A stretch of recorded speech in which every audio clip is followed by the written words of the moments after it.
What's up, everybody? Hello. Hello, my dears. We have so many people already here hanging out. That's so lovely. YouTube chat, I'll say hello to you really quick. Anansi, welcome. Sorry about your anxiety attack. I hope you start to feel better. And hello, Paul Hack. And we have Wellington. What's up, Wellington? I haven't seen you in a live stream chat. I don't know that I've seen you in a live stream chat before, so thanks for making it here today. Yeah, we're talking about trains in a little bit. In a little bit, we'll talk about trains. As usual, at first, we're going to chill and vibe. But if the fucking chat will load, yes, we have DMCA free jams. What's up, Decoy Duck and Mersh and Spider? And I saw With Otro was in here at some point. Sisukara, Nuvenal. Nuvenal is a new patron as of today, so thank you very much for that. Summer Nerd Star. Hell yeah. Hell yeah. So yeah, we are here initially just to vibe for a bit, and then we'll get into talking about some more serious stuff a little bit later. I mean, is Twitter drama serious? That's kind of a question that I have. It's not a very serious thing. Been getting into trains recently. Don't know very much yet, but I am learning. I don't know anything about trains, and it is also a subject about which I have literally never been curious. What's up, Meme Joy? How's it going? Had some time and just dropped in. Yeah, it's good to have you here, Wellington. We usually conduct our streams in a manner in which the first 30 to 60 minutes is just hanging out, chilling, vibing, talking about our week or our weekend, as the case may be. And then at some point, we'll shift gears and talk about a couple of things today, actually. A school district in Kansas is starting to pull some bullshit about bathrooms. So I figured we'd talk about that since we talk about stuff happening in Kansas sometimes. That's where I live. So that is something we occasionally talk about. And then Keffels making jokes on Twitter. Inappropriate? Not sure. We'll talk about it. What's up, Ari? Have I heard about Montana? Maybe I haven't. I'm always open to adding new stuff to the itinerary. I'm never locked in we're only going to talk about the things that I have brought to the table. And then because the last thing, it's gonna I don't actually have a huge amount of plan for today's stream because I'm gonna put it off until the end talking about House of the Dragon. I'm sure that I'm gonna miss people. Nobody wants to listen to me talk about this show, but I want to talk about it because this episode was very well directed, and I'm just going to talk about it. Yeah, Lux, the #1 source for Kansas queer news streaming. True. I want hair like yours for real. Yeah, I try to take really good care of it is the main thing. I need to sit down and watch the last 2 episodes, but haven't had the time. I felt like the 3rd episode was pretty weak, but the 4th episode was very strong. Hello, Ali A in the YouTube chat. What's up? Did I hear about Keffel supposedly lying about the details of the swatting? I have heard this. Basically, I think the implication was that she got up from she heard the door knocking and came up to the apartment door and opened the door, whereas the way that she described it was I was woken up with a gun pointed in my face. And I feel like you'd still be groggy if you were woken up. So between getting from the bed to the front door, I think it's evocative language to say that you were woken up with a gun pointed in your face, but I don't think that it's inaccurate per se. Because the guns were out when when Keffels opened the door. So this is the Breonna Taylor wasn't shot in her sleep bullshit because she was technically shot right after she got out of bed. Right. Yeah. Realistically, you were attacked in your sleep. So I'll be listening to the Hot D segment as an Attenborough-esque peek into allo culture. True. I mean, yeah, it is going to be a little bit of a peek into allo culture, especially as We're going to talk about how distinct it was from, because the thing about it is that a woman directed the episode. So the sex scenes just feel very different to most of the other sex scenes in Game of Thrones history. So that's why I wanted to get into it. But we'll do that way later. Like in 2 hours. There were also claims that she lied about being dead named. I just don't really entertain that kind of libel. It just feels like how could you possibly fucking know what happened? And the police department, I believe, admitted that they dead named her. At least I don't believe like they didn't contradict her version of events. So, I don't know. It seems like people are trying really, really hard to damage her reputation for no particular reason. If only one cop was dead naming her, it still happened. That's true. Yeah, exactly. Like, even if it only happened once in the process. But she has, like, the evidence bags that had the Sharpied on name. It was the wrong name, like not a name that she goes by anymore. Many people are saying this. There are rumors that, etc., etc. Yeah. So yeah, we'll get into it. It's a whole thing.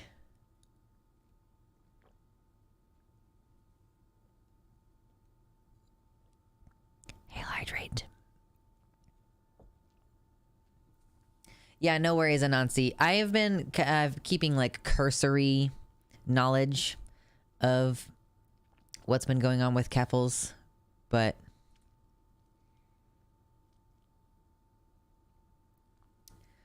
we need a hydrate emote of a water dragon.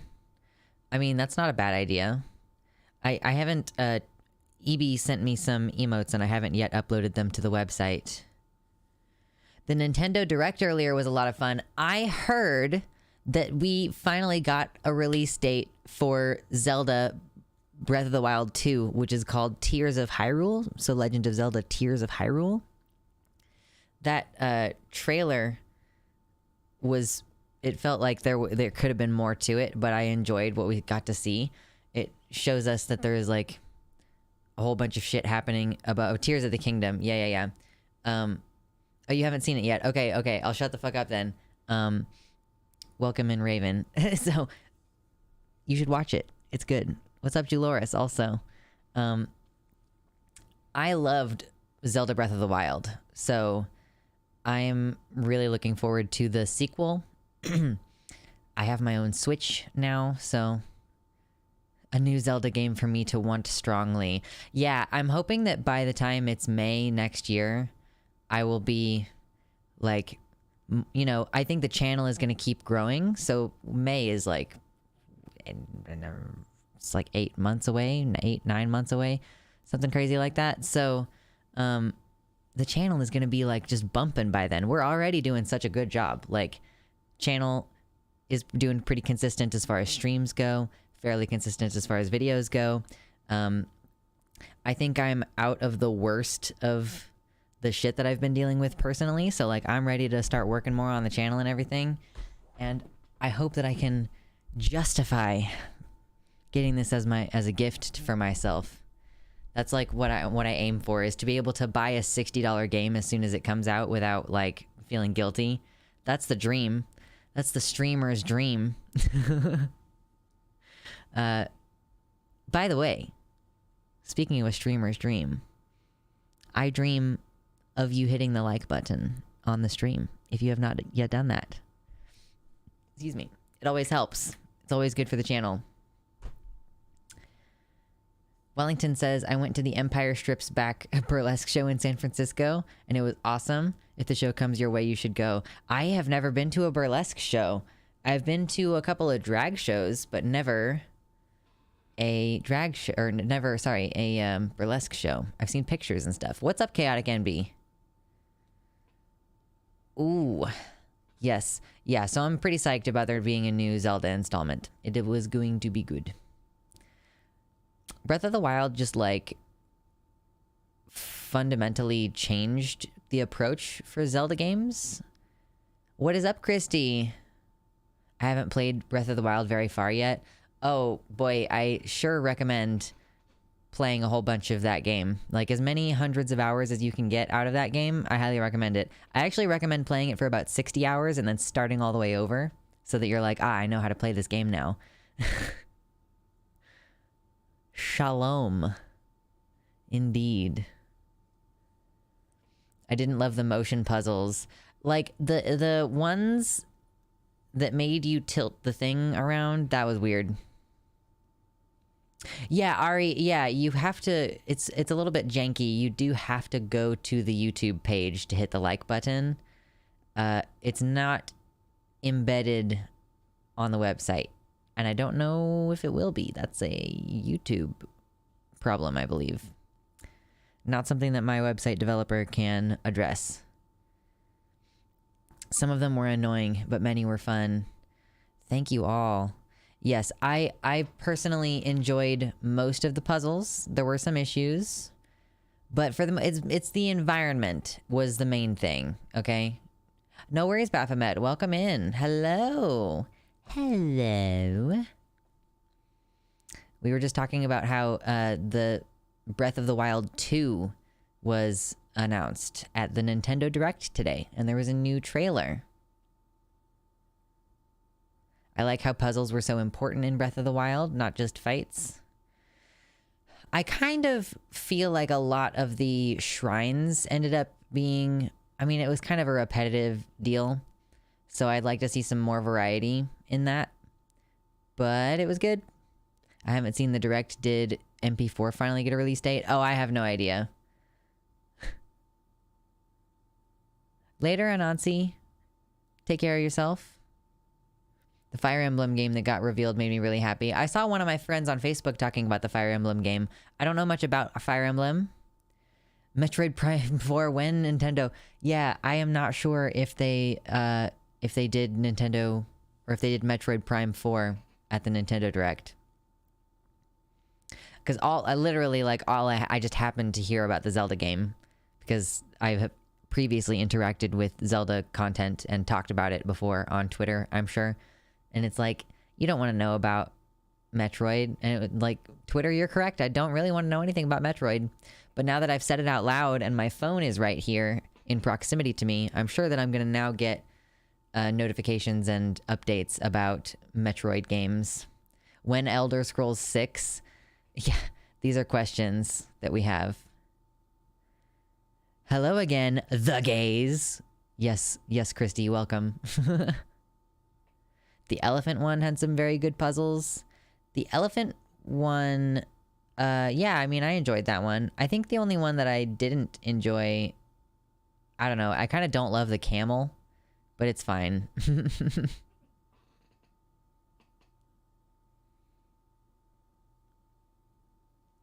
I liked things like fighting stuff out in the open. Like, I enjoy fighting Moldugas. And I also enjoy fighting Lynels a lot. I very much enjoy fighting Lynels. You know, you kill Taluses because you need the stuff that they have. That's not so much something you do for fun, but you can enjoy it somewhat. That's just how I ended up enjoying spending my time. New people, if you're a new person who just came in, please hit like on the stream. We appreciate you. Thank you. We had an influx of people because we just got another stream of likes coming in. So every time you all hit like, more people come in. It's incredible how that works. So yeah, I'm psyched about that game. It'll be out next year. I'm pretty sure that Nintendo will absolutely crush me if I try to play the trailer. So I'm not going to try to do that. What's up, Jamie? Good evening. Good evening. Thank you, Mars. I appreciate your likes. It's free. This is a viewer-supported show. Your likes, your comments, your shares, your donos, those things are all directly, like, this is all viewer-supported, baby. We create this space together. Seems weird to put a DMCA on a trailer. Wouldn't you want the free publicity? I mean, Nintendo is very litigious. Like, they are just an extremely litigious company.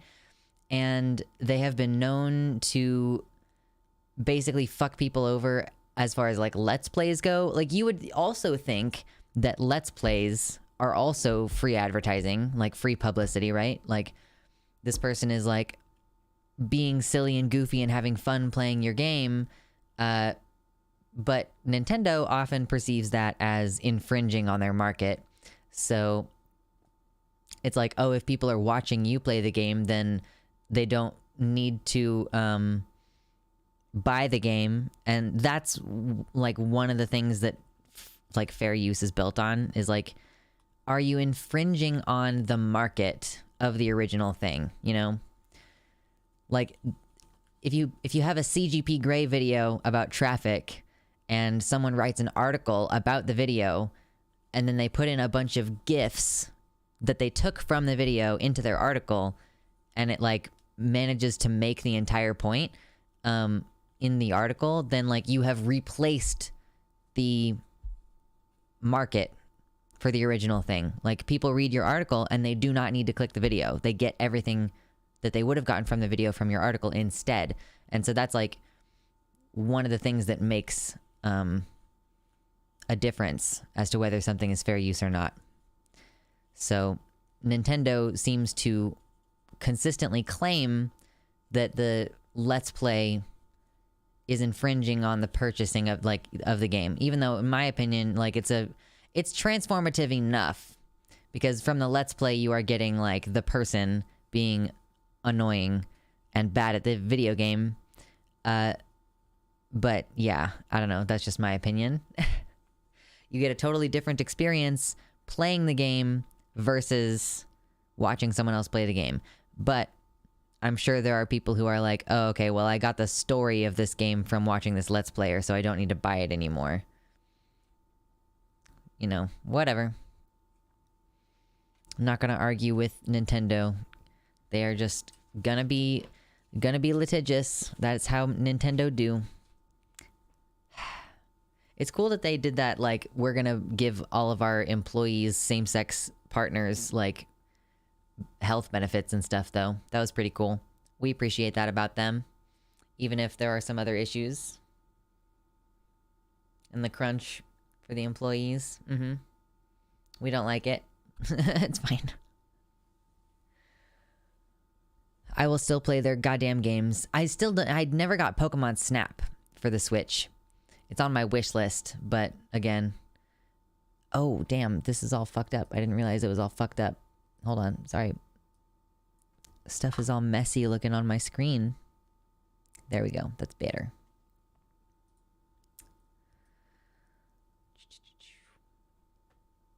Ooh, so, it's been a long weekend. It's gonna be a long weekend since I see you every time now. Like, it's a weird, like, 3-day weekend. How have you all been? I had a pretty great weekend this weekend. The weather was incredible. Like, could not have asked for better weather this weekend. Just, I was so happy. And I tried out a different outfit out there at the Renaissance Festival. I have like multiple different outfits that I've put together, which is pretty cool. They help me deal with the different ranges of temperature. Like, sometimes it's really cold, sometimes it's really hot, sometimes it's muddy, sometimes it's dusty, and you have to adapt, improvise, adapt, overcome. That's pretty much what I've been doing lately. Enjoying being outside a bunch, touching so much grass. I've been touching so much grass, y'all. How much grass have you been touching? So much. I was like so much grass touching on the weekend that during the week I just have to stay inside. It's also about to get really fucking hot again, so not psyched about that. Kind of stressed since there's an exam this week, but my weekend has been pretty good. Spent some time with family. Yes. Spending time with family is good. My mother-in-law is going to be in town in a couple weeks, and I'm excited, or maybe even next week, actually. So I'm excited to see her. She's pretty cool. I had a good weekend as well. The weather was good in Virginia. Mowed the lawn some this past weekend. Hell yes. That's incredible. Spider had the whole weekend off work. Had a good time with some friends. Nice. Gotta go hang out with friends. Lucy in the YouTube chat says, my weekend was great. My nephew got married. That's pretty cool. Nephew getting married. Weddings are fun to go to. Wellington says, I just came off of 5 days of triple digit temperatures, so not much grass touching. Holy shit. Yeah, no, I hope that you stayed inside and did fuck all for the entire thing. I just noticed the stream title. Yeah, we are going to talk about Keffel's drama later. If, I don't know, be a Baphomet, you're on Twitter, right? You know about Keffel's drama right now? With the new Fire Emblem's game focus on rings and the title being Fire Emblem Engage, I was quick on making a cute pride meme with a poorly photoshopped D to turn engage into engaged. That's cute. I only have Mystery Dungeon out of Pokemon games for Switch. Most of my Pokemon games are for Nintendo DS. I don't like Pokemon. Like, actually. I like Pokemon Snap because it's a fundamentally different game. Literally like 95% a Kiwi Farms op, I promise. That 5% is generous. Yeah, we'll see. God bless Mix Dizzy. They have been providing me with a bunch of screenshots of things that person has said and like other conversations happening around it. Like not Keffels, but the person who accused Keffels of being weird for saying something about railing autistic girls. I personally wish there were more Digimon games. Digimon is like definitely left behind when it comes to the video game market. Smuggy. Listen, are we just gonna get dragged into it like 30 minutes into stream? We're gonna go straight to the Keffels.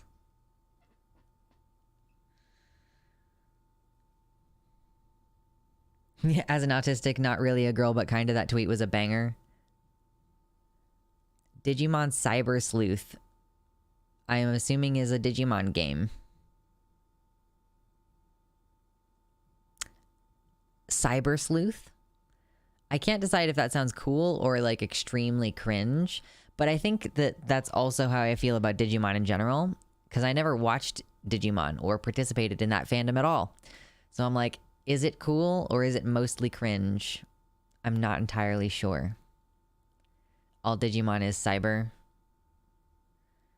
They're cybering.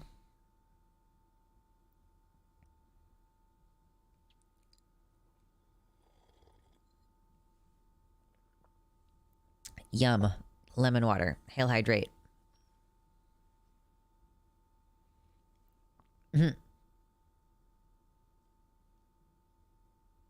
Oh, banger. Yeah.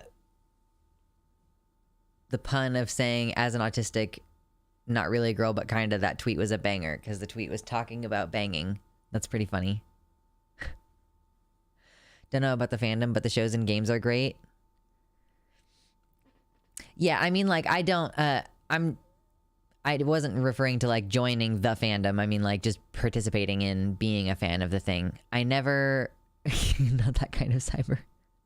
Yeah, I never got into the show or anything. Just, like, the act of being a fan of Digimon. And, like, again, to be fair, I also quit being interested in Pokemon, like, a long time ago. Like... I think I got bored with Pokemon like before my partner and I started dating, which was 14 years ago. Like we started dating 13 years ago. So to have been a time before we were dating, it would have been at least 14 years ago. Cyber Sleuth reminds me of Cyber Chase, the PBS Kids show. Cyber Sleuth, it's like Cyber Sleuth. The word sleuth sounds like you're gonna slip inside something, but it kind of just means like a spy, right? Like a sneaky... It's like a hacker. A cyber sleuth would be a hacker. I don't know. My favorite Digimon is Beelzemon Burst Mode, who is a humanoid with a gun arm. A humanoid crow with a gun arm. Pokemon is ass. I only like it because I'm a furry.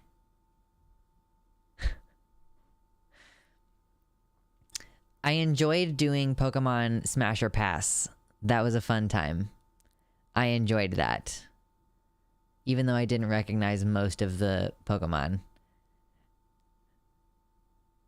I saw Taurus and was like, smash. Sorry, you know, I gotta say.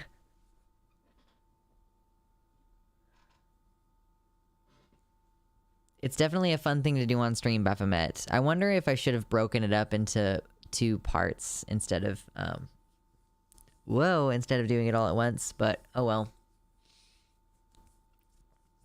Ugh, okay.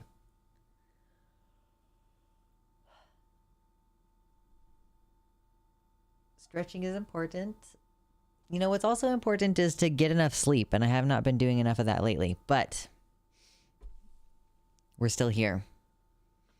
I remember when I realized my liking Renamon was because I'm a furry after realizing I'm a furry. No. That's pretty funny. I wonder how many times that's happened. Like, if someone realizes, like, they really liked Danny Phantom because they actually had a kink for, like, ghosts or something. I don't know. That would be funny. Isn't that ironical? Isn't that IRONICINORIRONIC? The most smashable Pokemon objectively is Ditto. I mean, you can stick it in pretty much wherever on a Ditto, right? It's all just goo. It doesn't have like a specific location for the hole. I had to work a double shift yesterday and was fighting to remain awake this afternoon at 3 p.m. and now I feel wide awake. Very nice. It doesn't matter what Pokemon you want to smash Ditto, it's just all of them. I mean, that's true. Ditto can be anything you want it to be. I'm just thinking of Ditto in its actual squishable form, you know? It's like putty, you know? You can just stick your dick in anywhere and it'll be a thing to penetrate, you know? Like, it's...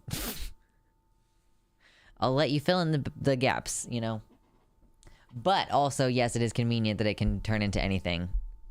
That would also be good.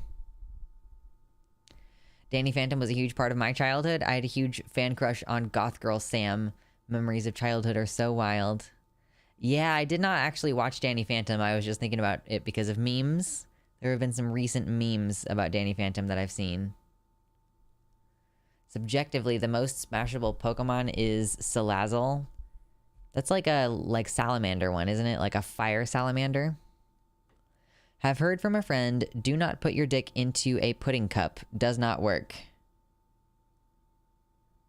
I mean, I imagine the Ditto is like more cohesive than pudding.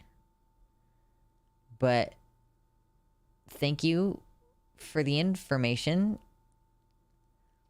Salazzle is the really smuggy looking lizard lady. I see. Okay. I feel like the objectively most smashable Pokemon is Lopunny, right? I can easily say that I never had a movie star or character crushes as a child and teenager. I had crushes on classmates instead. Ooh, Lola Bunny, anyone?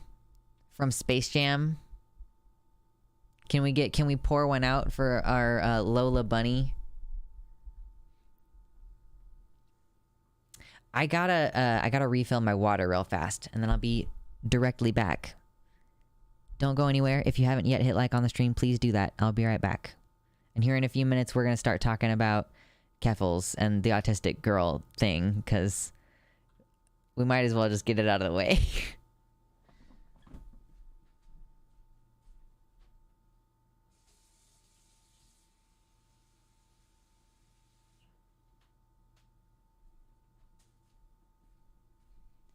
Ooh, Gardevoir is a MILF. I mean, true. I cannot argue about Gardevoir.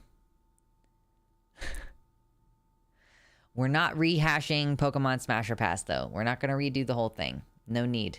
No need to redo the whole thing. Also, like, I feel like my brand now is that I must stick by the statement that Tentacruel is the most smashable Pokemon.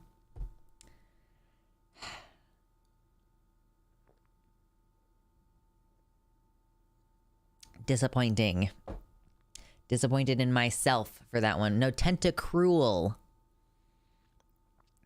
Not Tentacool. Tentacruel. The evolution. Lapras is smuggy too. I mean, kind of. Yeah. I'll take it. All right, we gotta get off this subject. Oh, I'm falling. We're losing people. Ugh. We're losing people.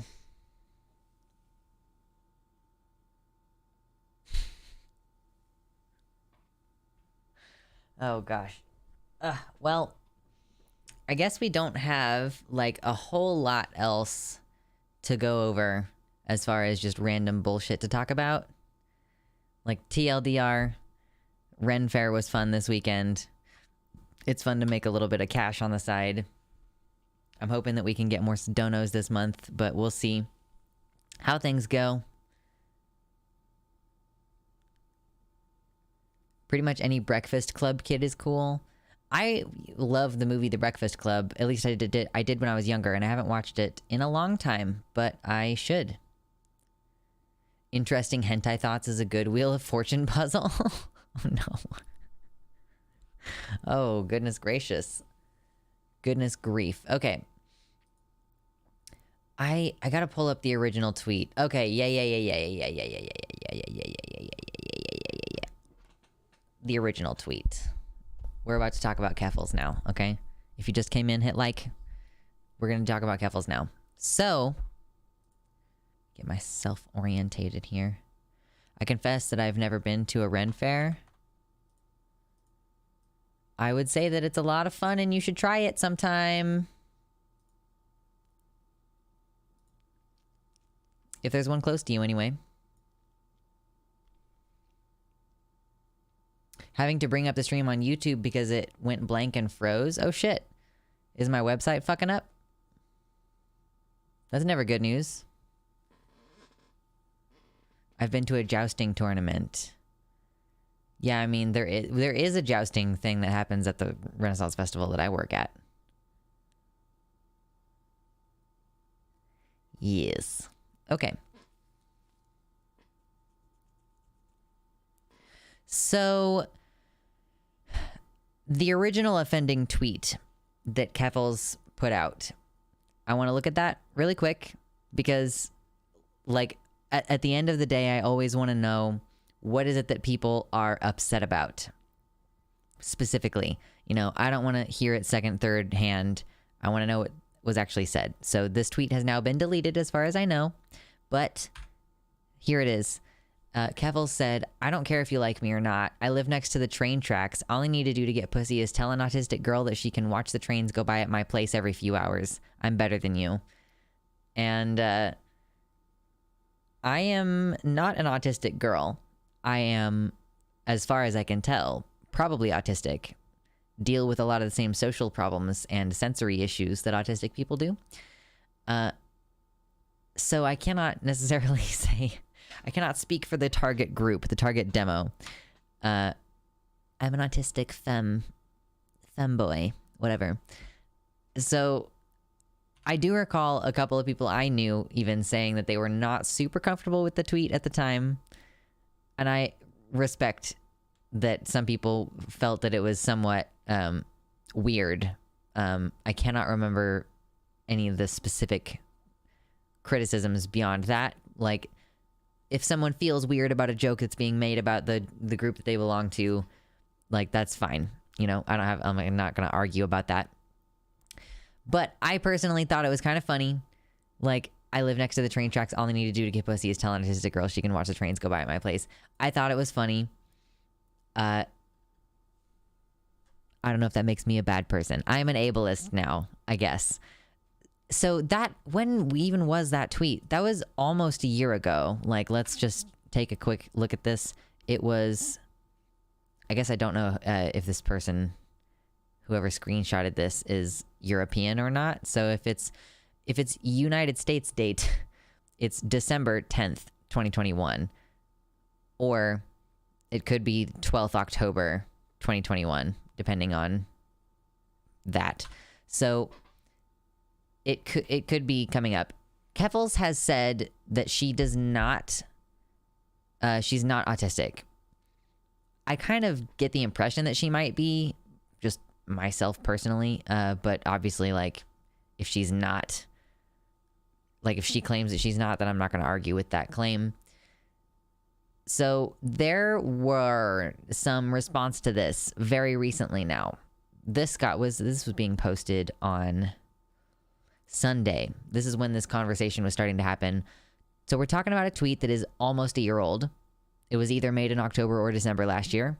And now it's fucking September the following year, 2022, the year of our Lord, 2022. And people are talking about this as though it's like a problem, like a capital P problem. Not like this tweet kind of made a couple people uncomfortable, but like more evidence, more like we're building a case, it seems. Twitter is building a case that Keffals is irredeemably problematic.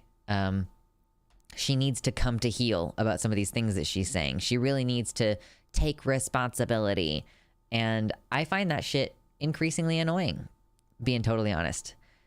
So let's take a look right here. This person has privated their account right now, so I cannot go find the tweets right this second. And I would not recommend for any of you to mess with it at all. Like, don't bother this person, like, to just be totally clear.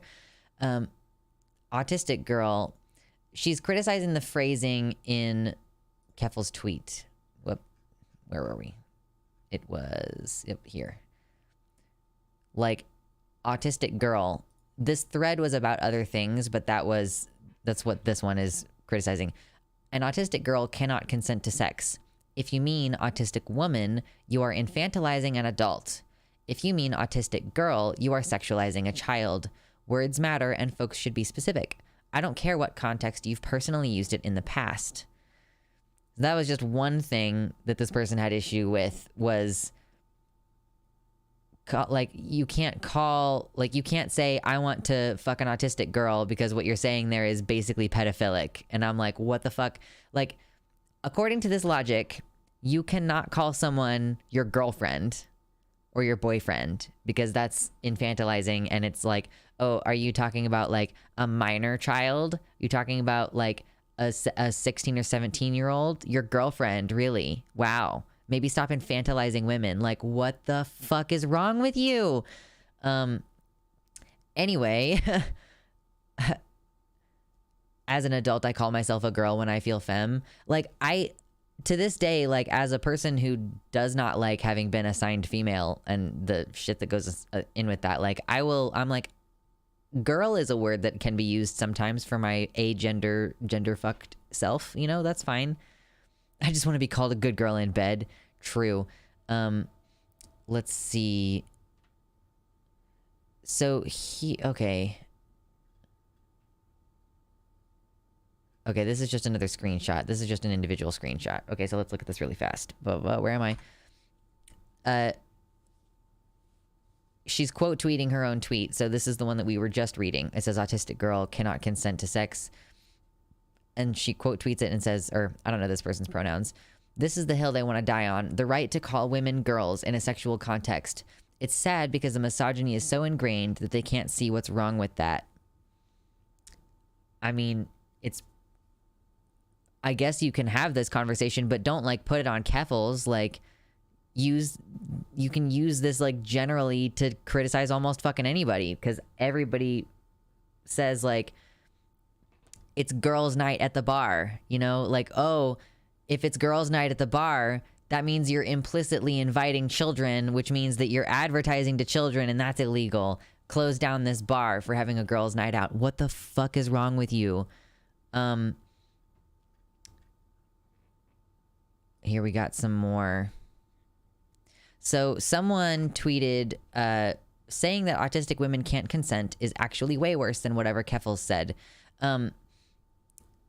And then this guy says, notice how whenever people try to twist someone's words like this, that they never post the original tweet that supposedly says it anywhere, because then it becomes way easier to see that they're full of shit.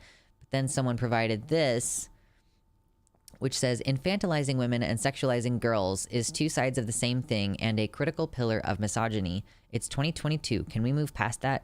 Women can consent to sex, girls cannot. If you're struggling with the concept, maybe engage in self-reflection.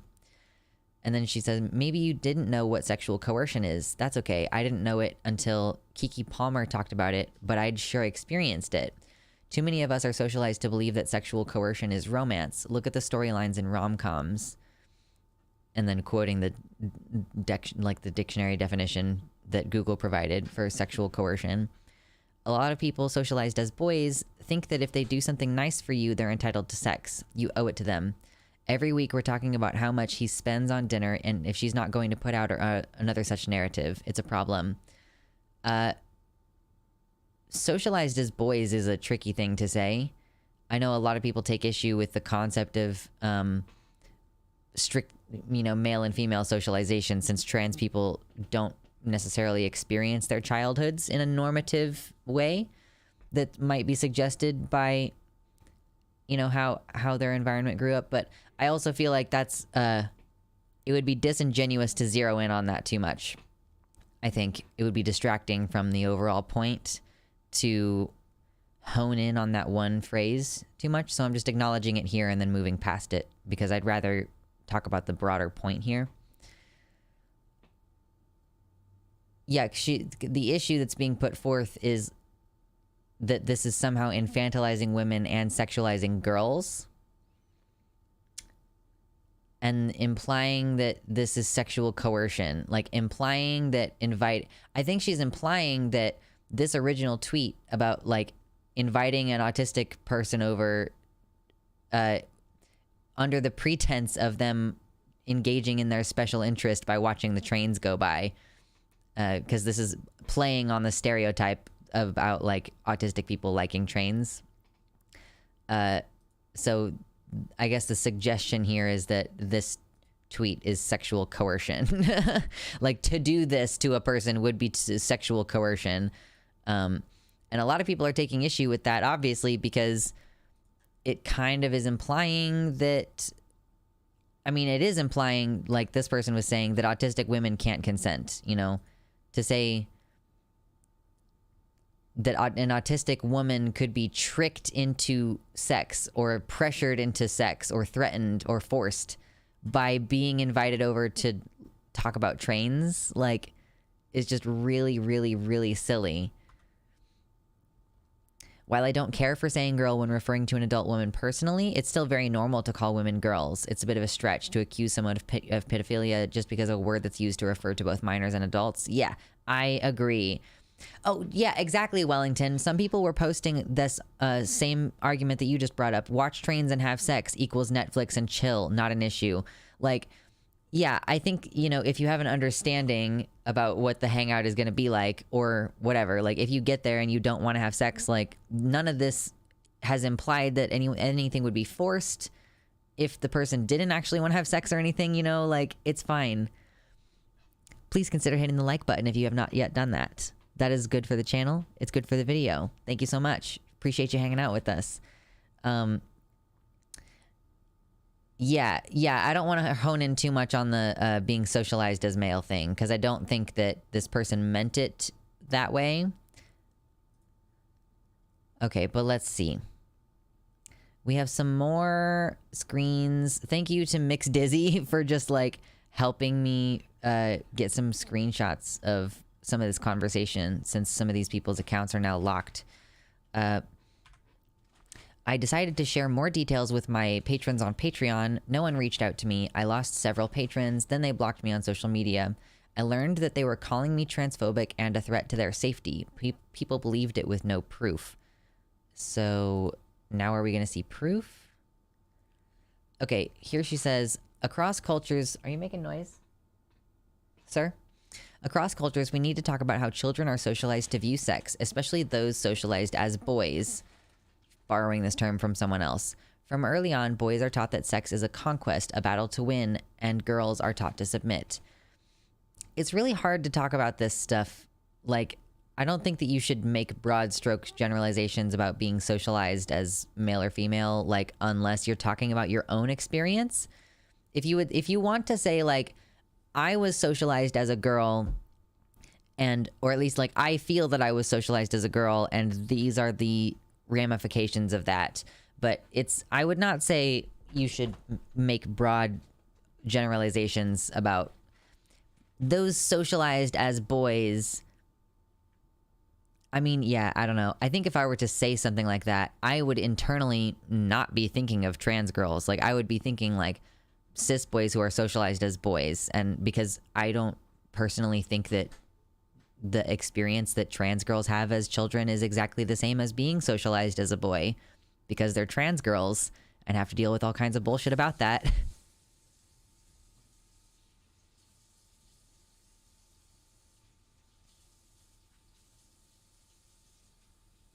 Yeah, I think that I do have a screenshot of that Baphomet that I'm hoping to get to here in a second. So, oh, it's actually in this set of screenshots. So let's just continue looking through what we were already looking at. So yeah, here's the tweet we already looked at about complaining about the term autistic girl being used to refer to an adult. And then this tweet from September 3rd, where she says, nah, I would try to hook up with the girl. This is a tweet about like some TikTok about some cheating situation. Like, so she herself has said, I would try to hook up with the girl, like using the term girl in a sexual context specifically very recently, but is like, this is like the definition of virtue signaling, I think. Am I wrong? Like, this is the absolute like dictionary definition of virtue signaling, because it's a hypocritical, like, you literally just did this like not very long ago and okay, yeah, like basically a week ago. It certainly is the definition of bad faith. Yeah, I don't think that's very cute or productive. Let's see, I think Dizzy had one here. Yeah, this is just another post reiterating that same point. Showing those two tweets next to each other. Yeah, she's making an argument based on something she herself apparently doesn't believe. Or like, it's fine when I do it, but not when you do it. Like, I don't know. I mean, it must just be like an oversight on her part. Like, she didn't realize what she'd done. But I think that's maybe this being tweeted at her a lot is might be contributing to why her account is currently locked, because that's pretty damning, you know. It's pretty obviously hypocritical. And of course, yeah, none of this is productive towards anything. Like, you know, this is what's going on right now because the legislative session is in between. Like, they're on break for summer right now, basically, as far as I can tell.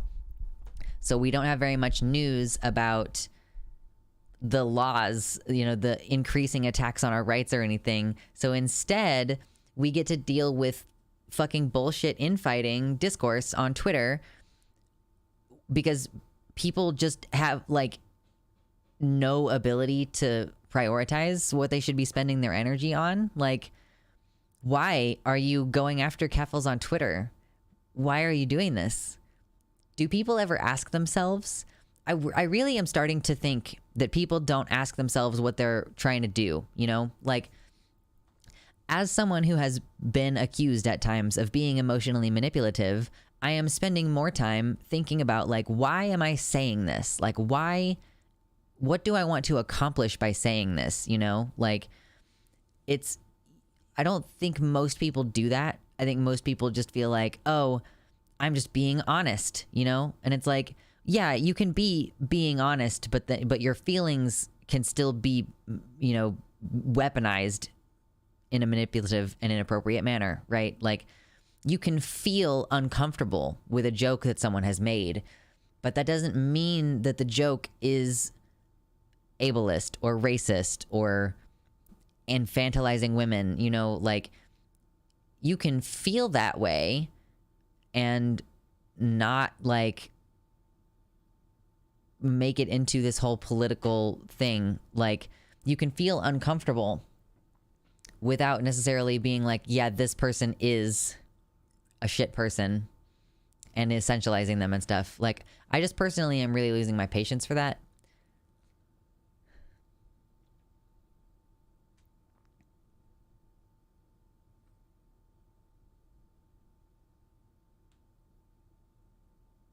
I miss Tumblr. You could avoid petty and meaningless discourses so easily instead of having it loom over your trending tab with all your followed accounts contributing to it.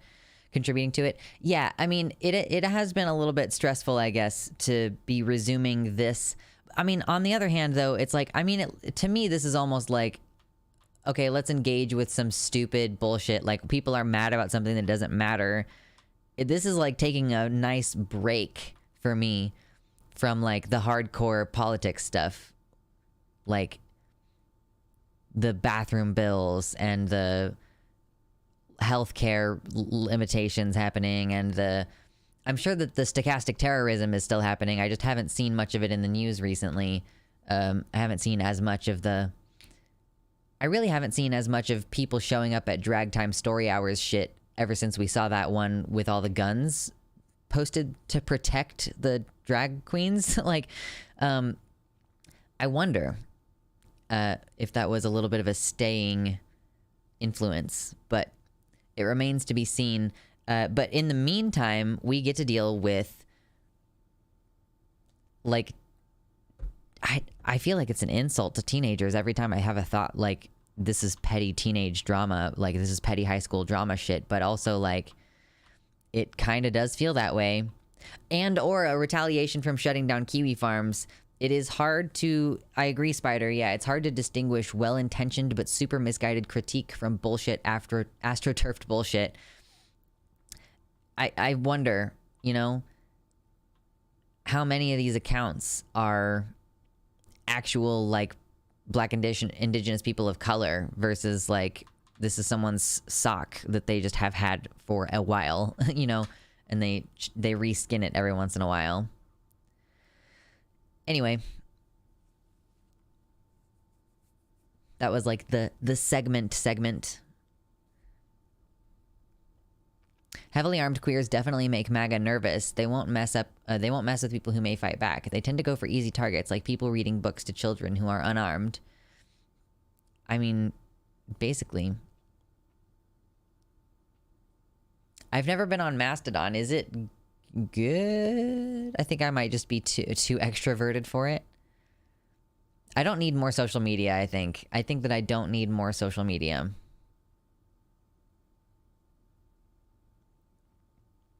Yeah, I'll be curious to see if us just arming ourselves, is that enough of a deterrent? Or are they going to be like, well, if they're going to wear these guns to these events, then we're going to wear body armor when we bring our guns, you know? Like, I don't know if they're going to...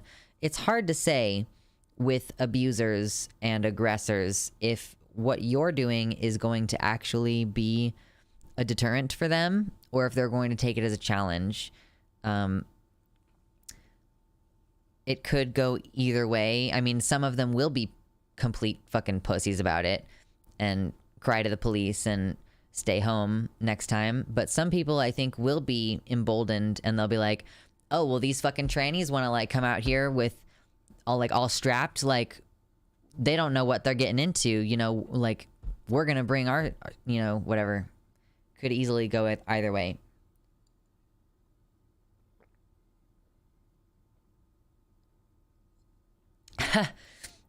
I think you're right about that, Mersh.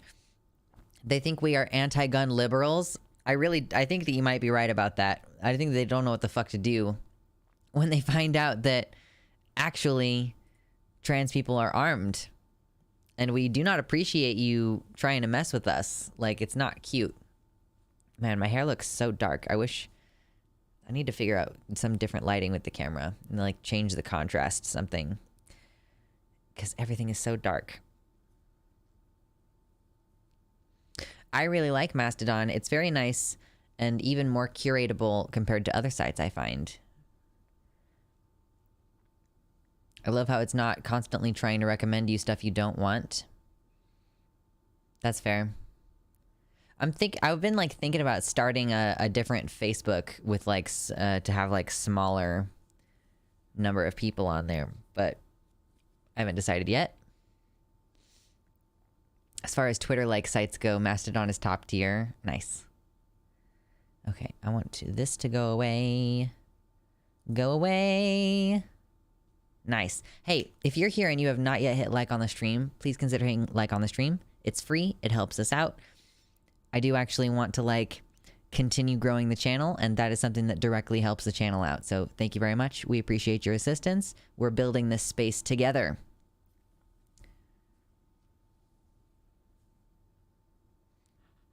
I really truly just think that people are jealous of Keffels and want to bring her down a peg, or like want to it's like she has like more power than most trans people have online, and it's pretty cool that she's able to get shit done the way that she is. It's, you know, like, it's not nothing. It's certainly not nothing.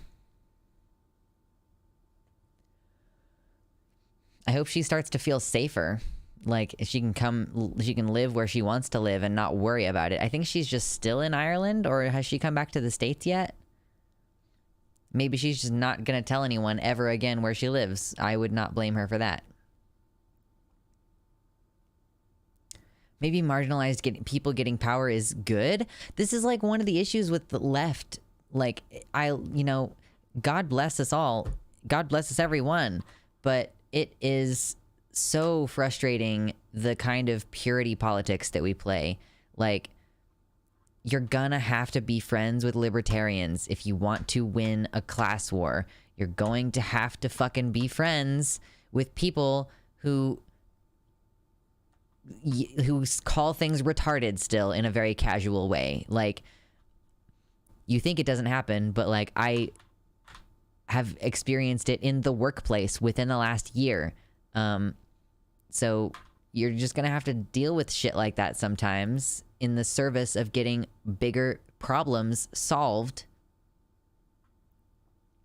I'm not saying that you can't like speak to people about those things, but you are going to have to engage with people who talk in ways that you don't appreciate. You can't just block people in real life and run away when you're talking about like needing to organize.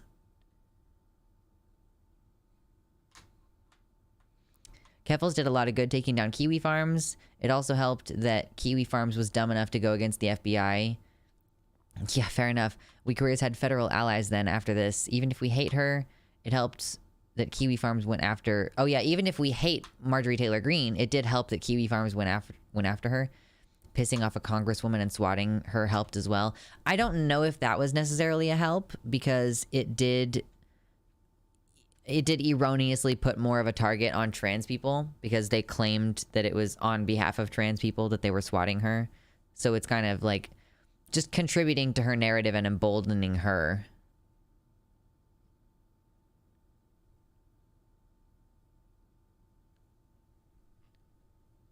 We also have to be friends with people who are being targeted by that stuff.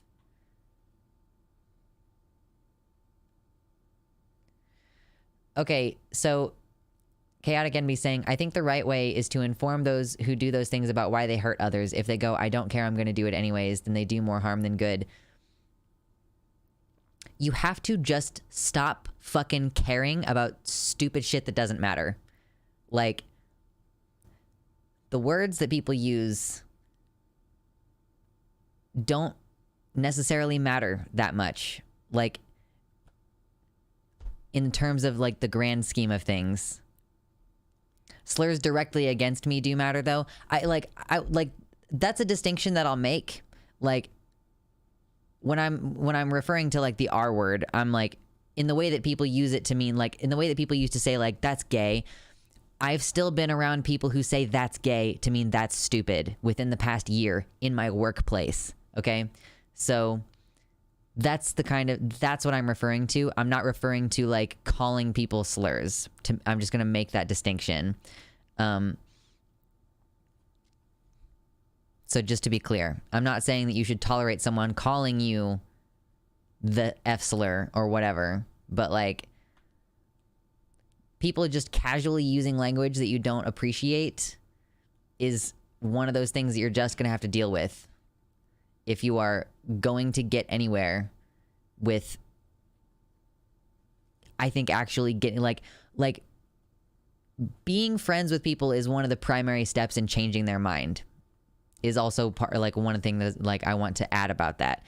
Like, you can't like be hostile towards someone and expect them to care about you and the fact that they're hurting you. Like, most people don't give a shit about the fact that they've hurt you, unfortunately. So you have to give them a reason to care first.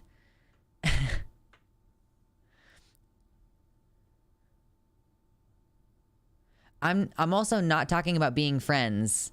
I think is a confusion point that we're having here. I'm not talking about being friends. I'm talking about solidarity in getting things done politically or within our communities. Like, I don't want to be friends with everybody. I don't have to be friends with people that I work collaboratively with, you know? Oh, sorry. Like, I guess, like, you're gonna have to be friendly is what I'm trying to say. Like, sorry, I misspoke. You're gonna have to be friendly with people who you don't agree with about things, you know? Like, I just am getting to a point where I'm really bogged down by all of the discourse bullshit that we deal with constantly. And it's really like none of it is done in a friendly, educational, kind spirit, it seems to me, you know? Like, we are very quick to be like, well, you just won't fucking listen. And like, yeah, you kind of do have to communicate with people in a way that doesn't make them not care about your opinion. Like, being friendly is a skill. Being able to talk to people and not like alienate them, because to be fair, like, also bitching about the words that people use in a casual way, like, if they don't think it's that big of a deal, like, if you make a huge big deal out of it, like, they're just gonna think that you're making a big deal out of it for no fucking reason. Like, you have to be able to approach things in a proportional manner.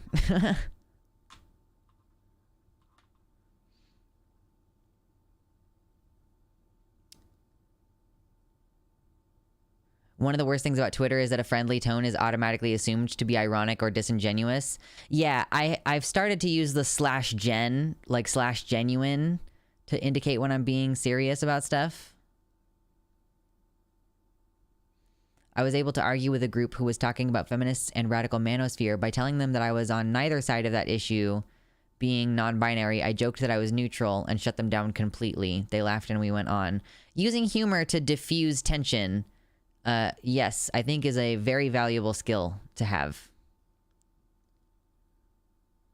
I literally changed my shitty racist uncle's mind about how he wanted to vote for a far-right party once. That doesn't mean I have to like him or tolerate his racist BS. Yes. And then after I started calling out for his racism, my relatives started inviting him to stuff less since they were tired of this and would rather invite me than him. That's another good point. That's another good way to get around it. So, yeah, I'm not talking about, like, the people that you hang out with to smoke weed. I'm talking about the people that, like, you work with. And by work, I also mean, like, volunteer in the community and try to build coalitions with to, like, achieve class goals. Like, I would say that is something that we should start prioritizing, is like figuring out how to communicate with people in a way that actually works. And like, I think it's cool that people were so annoyed with like you calling, like, your uncle wouldn't stop being racist, so you wouldn't stop calling him out, and then they were like, well, the racism is clearly the thing that's starting the problem, so we're just gonna not invite the racist guy. Twitter is the worst place for tone miscommunication. Happens all the time. Yes. Twitter takes it up to 11. I find it really challenging to be in environments where people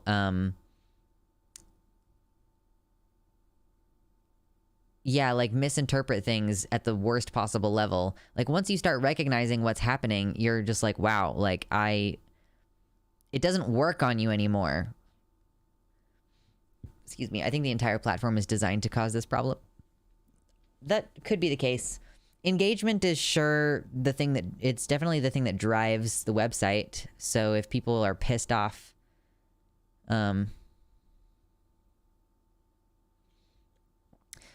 Nicholas on the YouTube chat says, I was amazed at that person's tweet about the tweet saying this tweet sent me spiraling. If a tweet can send you spiraling, IDK, I'm not made of candy glass and dandelion fluff performatively. True, Livia. Gen Z and Twitter humor can be multiple layers of irony deep and hard to understand.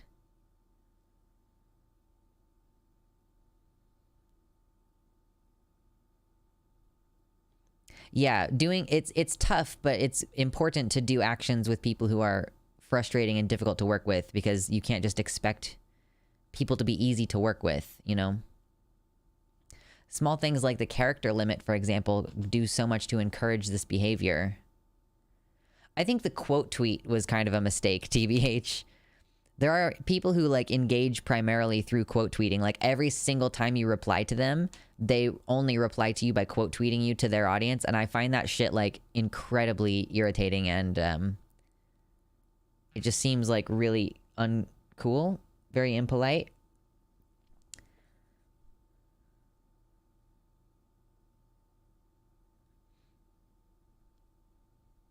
Mastodon has longer character limit and no quote retweets, and that helps so much. I bet, yeah, I bet it cuts down on some of the annoying stuff. Crestfallen, what's up, said, I found the online drama in leftist spaces to be really reminiscent of the circumstances described by Jo Freeman in her essay, The Tyranny of Structurelessness. Jo basically argues that the lack of organizational structure leads to the formation of implicit structures, which can develop in very negative ways, leading to this type of behavior. As pertains to keffels and other figureheads, whether they want to or not, whether the movement likes it or not, women of public note are put in the role of spokespeople by default. This is one main source of the ire that is often felt toward the women who are labeled stars. Because they were not selected by the women in the movement to represent the movement's views, they are resented when the press presumes that they speak for the movement. But as long as the movement does not select its own spokeswomen, such women will be placed in that role by the press and the public, regardless of their own desires.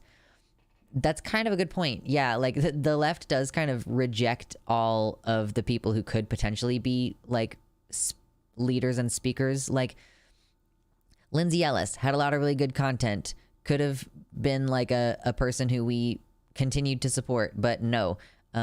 Same thing with Natalie Wynn. Philosophy Tube hasn't been totally discredited yet at this point, I don't think, except that she's still friends with Natalie and Lindsay, and that's like a problem because death by association or whatever. Oh yeah, no worries, Morningstar. Yeah, no worries. I know I have zero audience, and that means OP is less likely to engage than if I just post a reply. Oh yeah, you're like, I do quote retweet in situations where I'm like, I'm pretty sure this person is not going to reply because they've already gotten so many responses. Freeman was writing about the women's liberation movement for context. Okay, that does make sense. In relation to purity testing and infighting, when a group has no specific task, the people in it turn their energies to controlling others in the group. This is not done so much of a malicious desire to manipulate others, although sometimes it is, as out of a lack of anything better to do with their talents. When a group is involved in a task, people learn to get along with others as they are and to subsume personal dislikes for the sake of the larger goal. There are limits placed on the compulsion to remold every person in our image of what they should be. So do we just need to like do way more calls to action? That's cool. I'm going to open up that in a tab and read it later. Like, is that what we need to do in order to cut back on leftist infighting? Do we need more calls to action on twitter.com? Maybe we should do more polls. That's like a call to action on Twitter, is making people participate in polls. But no, I'd like, what if we were like, hey, look at this thing that's actually happening. What if we posted more of the capitalized map transelsquad.com, getting more people signed up to volunteer in their local area.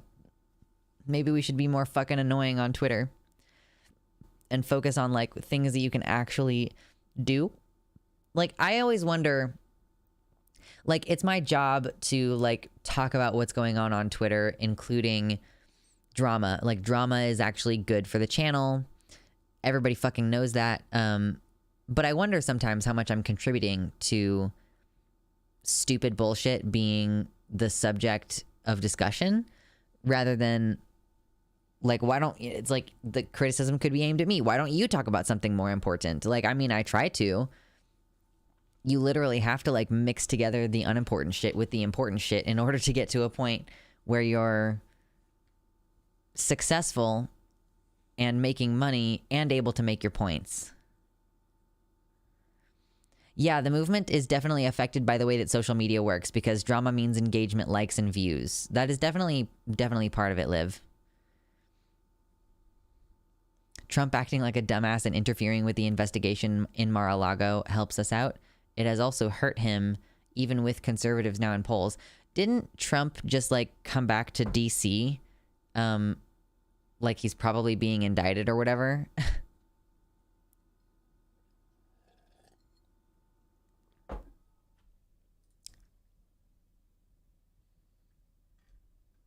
Why am I getting dough recommended on the side? Oh, because this is, I see dough tweeted. I was like, why is dough on my sidebar in Twitter right now? Anyway, I think that Twitter is basically useless from a political perspective. I guess that's fair. I mean, I get plenty of my political news from there. I know.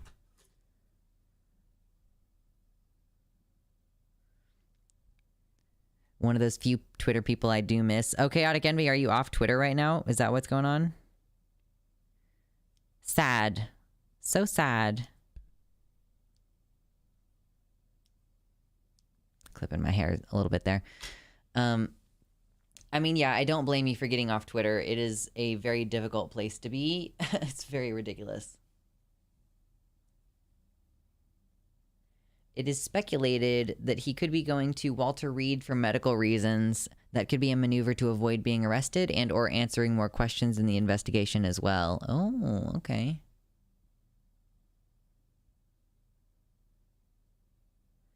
Yeah, I bet taking a break from Twitter is going to be really healthy. I get news from there and it helps me think about stuff as well, but those are only the preludes to doing real things. Yeah. Twitter is like where I do my research to find out what we're talking about on the stream. Tumblr is much nicer for just enjoying myself, TBH. I'd recommend it. Talking about stupid stuff hopefully brings more people to your channel and redirects their energy. I like being able to take a break from the shit, you know, every once in a while. Speaking of that, if you know of any funny videos that you think would make me laugh in a situation where I'm trying really hard not to laugh, join the Discord and post those videos, post that content in the Slay the Dragon channel so that we can play You Laugh, You Lose, where you all try to make me laugh. Okay? That's going to be a fun thing that we start doing.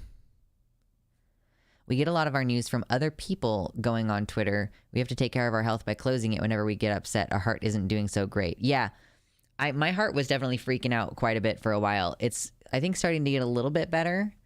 I feel like my stress has kind of reduced a little bit from, like, I was really, really upset for a few weeks. It's starting to, like, get a little bit better. Dick sword? I don't think we have a dick sword. In the bot.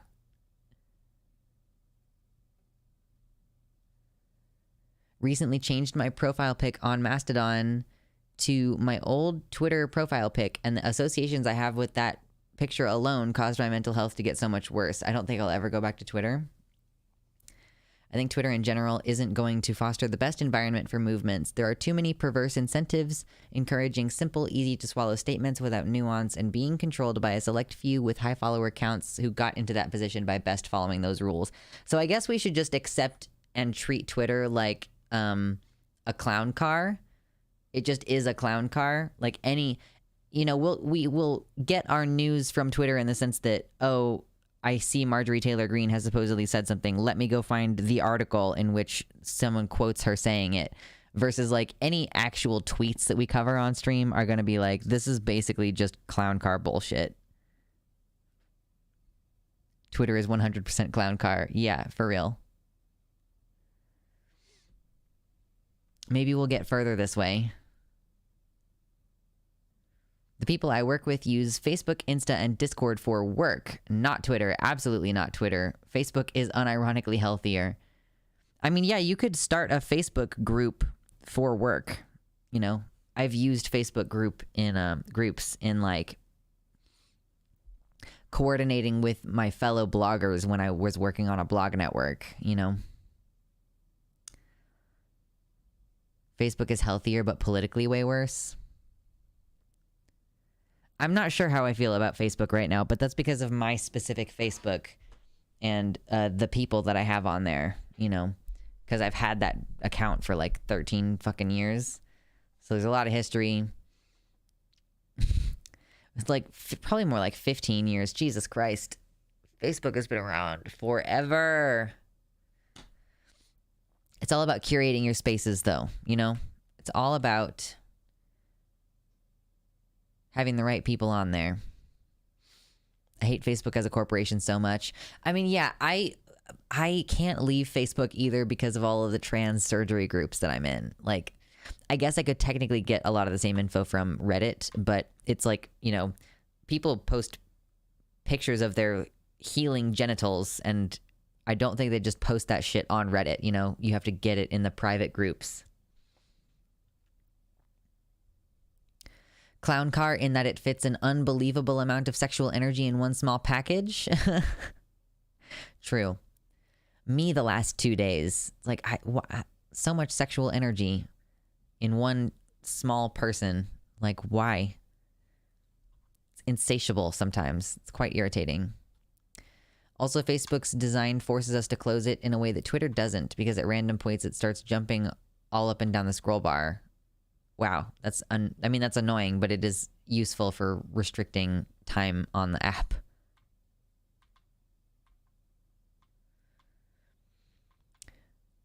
Liv says Facebook is worse because you can react with anger, sadness, and not just like, which means the company knows more about your behavior and how you react to things. I mean, I guess that's fair. If you're a leftist on Facebook, you're basically on a website where thumb-headed chuds are the majority, and if you're a leftist, damn near the only company you can find is basically in tankies or exclues and borderline turfs if you're queer. Crestfallen says infinite scroll and 24-hour news cycles broke our brains. You really have to like enforce those separations. Like, it is really quite necessary to restrict your access, like limit your access, so that you don't end up just affected negatively by that whole concept of like the 24-hour news cycle. Local pride groups and intersex groups on Facebook, absolutely. Thank you, Ivy. Thank you, Ivy. I appreciate that. I was just complaining about the fact that my camera is set up in such a way that you can't really see my hair very well, but thank you. It's getting quite long. I take good care of it, or try to, and it's cute. It's nice. I like it. So I did want to talk about one kind of serious thing today. I want to talk about Kansas. What have you done? Okay, we have Erin in the morn. Erin on Twitter, as per usual. She is one of our sources for news. And we're going to talk about this serious thing. I think I'm going to, I've drank a lot of water already this stream, so I'm going to hit the bathroom really fast. When I get back, we're going to talk about this one serious thing, and then I'm sure we'll get distracted for another few minutes after we go over this one serious thing. And then toward the end, like once we get to that 2-hour mark, 2.5 hour mark, we're going to talk about House of the Dragon and how it fucks so hard. So good. Oh my god, the female gaze. Oh my god, the female director. She fucking Claire Wilner. Was that her name? Hold up, I gotta find it again, because we're gonna talk about her more. Hold on, what was her name? Director of episode 4, House of the Dragon. Claire Kilner. Claire Kilner. She fucking knocked it out of the park. And we're gonna talk about her later. But I'm gonna hit the restroom really fast. Don't go anywhere. Hit like on the stream. I'll be right back. Ugh.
I'm back.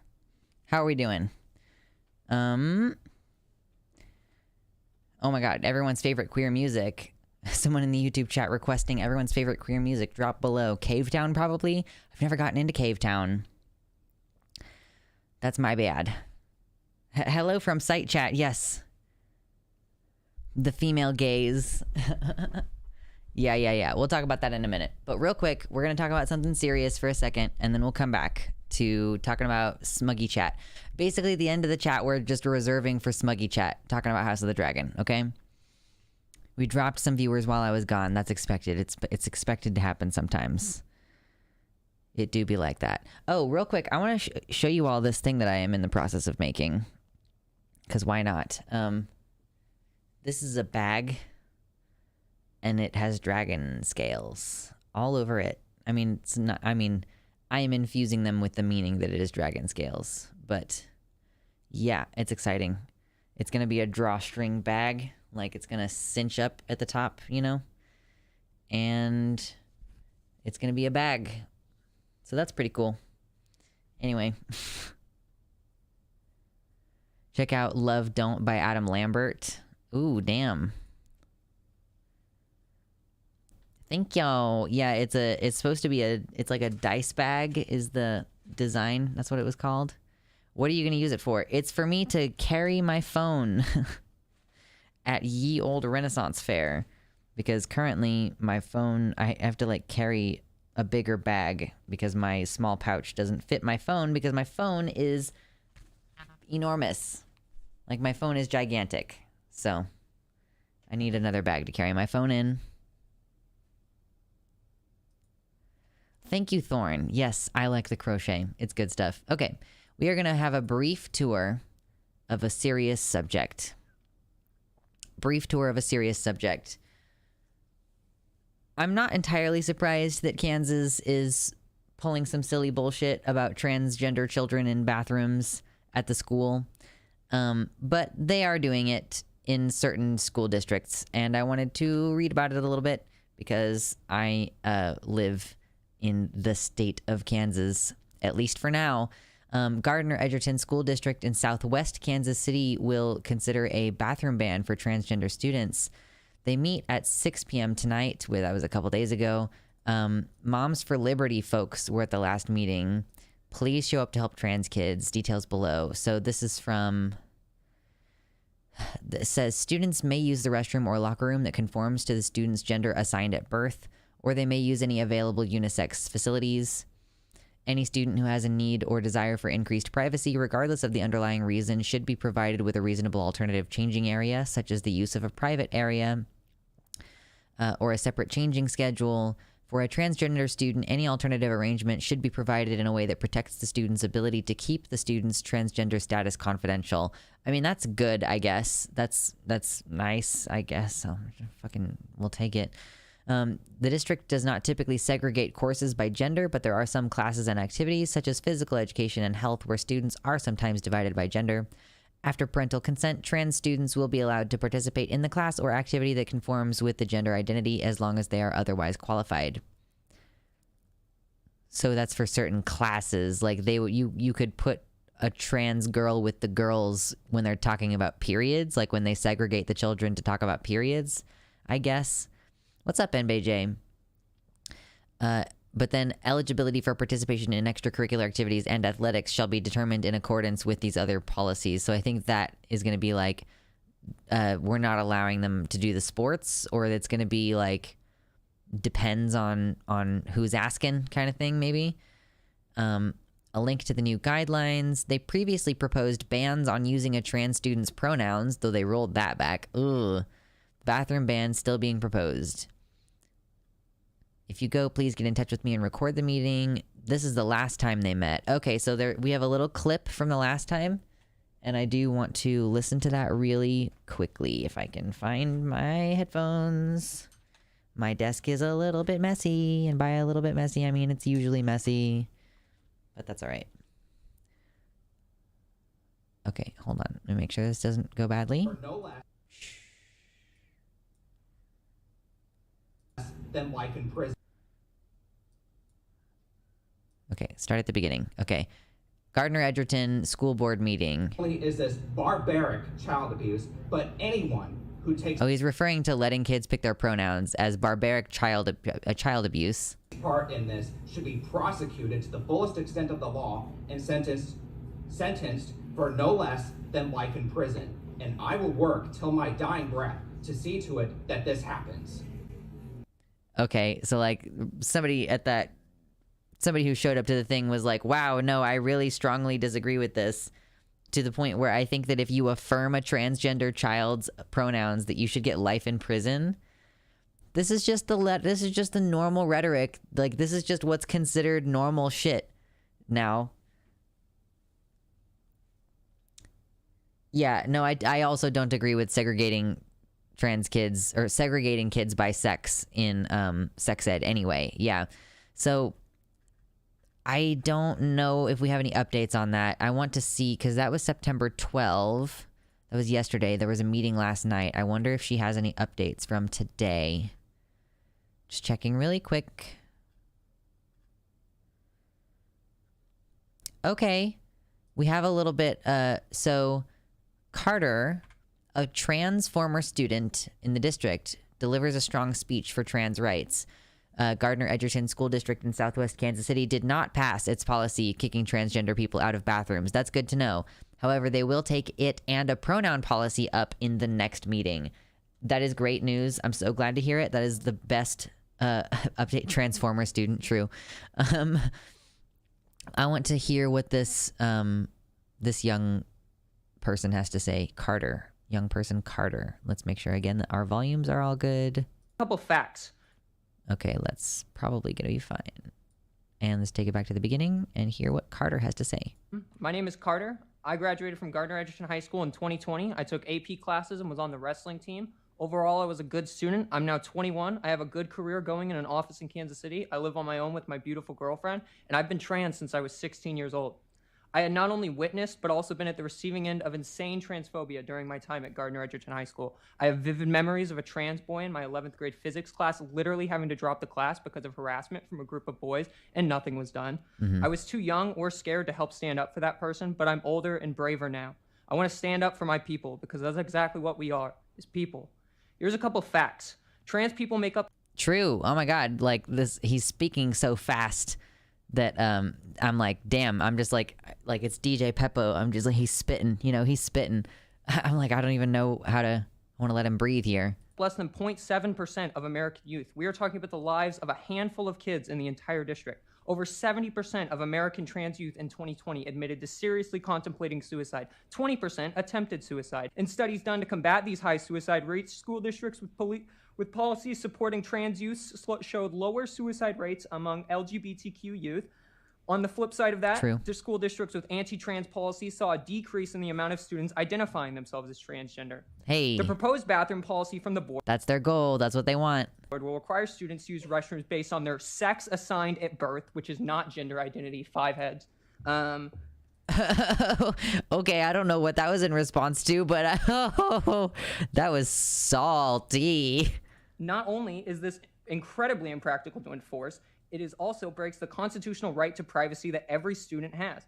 This policy would also require faculty to only address their students by their birth names and pronouns or forcibly out them to their families. This is an extreme breach of Title IX of the Educational Amendments of 1972 and the Equal Protection Clause of the United States, the Constitution. Courts in the U.S. have routinely rejected arguments that allowing trans students to use restrooms that correspond with their gender identity breaches privacy rights to cisgender students. Trans youth are at risk, and attacking them is the easiest way to make them do something they actually would regret. If you have a problem with perverts in bathrooms, teach your children and not be creeps. As a trans person with many trans friends and loved ones, I Damn. Teach your children to not be creeps. What's up, Pablo? know we're not demons turfs make us out to be. A trans kid is just a kid trying to find themselves, and they should be protected just as much as any other young adult trying to feel the same.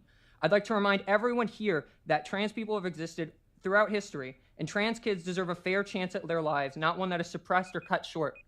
Like I have. Thank you. Damn. Damn. Damn. He's spitting. Wow, Carter. Holy shit. Erin says she had to cut out about 40 seconds of the speech in order to fit it on Twitter, but... Oh, Carter uses they, them pronouns. All right, Carter uses they, them. Correction. Carter is a badass.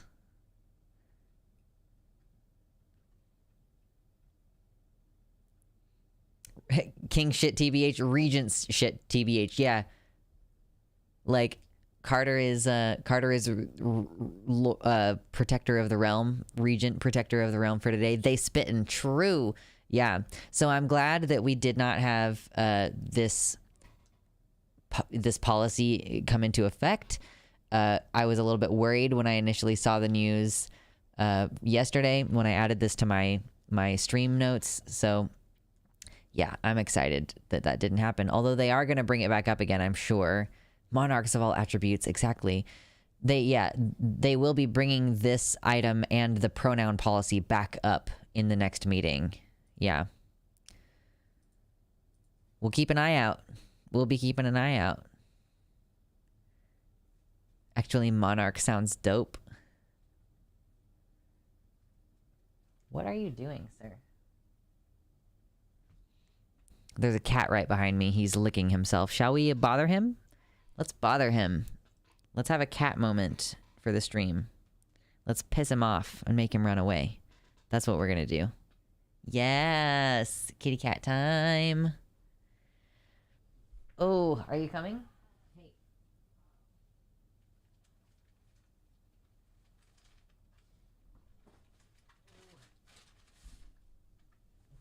Ah, yes. Hello, sir. Hello. Are you good?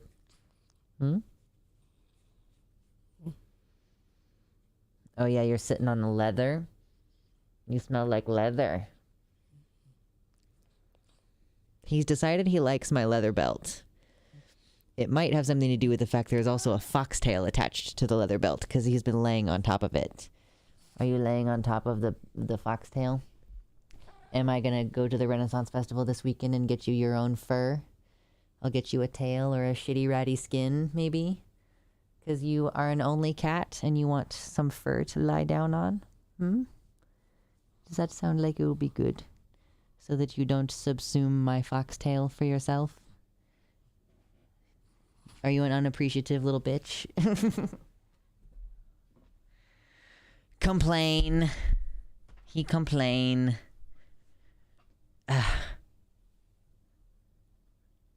Rarely there is actual sex ed in America. My sex ed was pretty good. I felt like my health class was pretty good, but it could have been different. I'm gonna be late to stream all the time because I work till 7 now.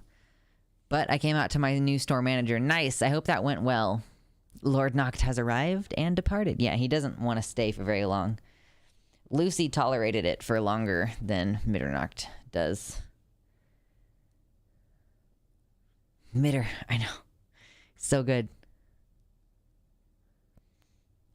I can't tell if animals know if leather was once an animal. One of my friend's dogs licks their leather couch.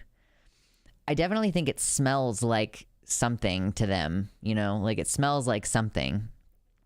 Because, yeah, like, I took off my belt after Renaissance Festival this weekend and just put it on the floor behind my chair, and there's, like, a tail about yay long that's been dyed black. It's one of 2 tails that I wear sometimes. And, yeah, he just was, like, laying on it and rubbing his face on it. Normally, my cats previously will attack the tails. Like Deegan the Mighty, who passed away about over a year ago, would attack my tail and, like, fuck up my tails. And I'm like, God damn it, you piece of shit. But Mitternacht just wants to lie down on it. And I think it might be, like, I don't know. I've thought that he's adjusting well to being an only cat, but maybe he likes companionship more than I realized. He's certainly been alone more than probably ever in his life over the past couple of weeks, because he's never been an only cat until now. Like, and any time that we've gone on vacations or whatever, he's always had the other cats around. But now, like, we're gone for like a huge chunk of the day every weekend going to the Ren Fair, and he's just at home alone. He wants a pillow. Yeah, basically.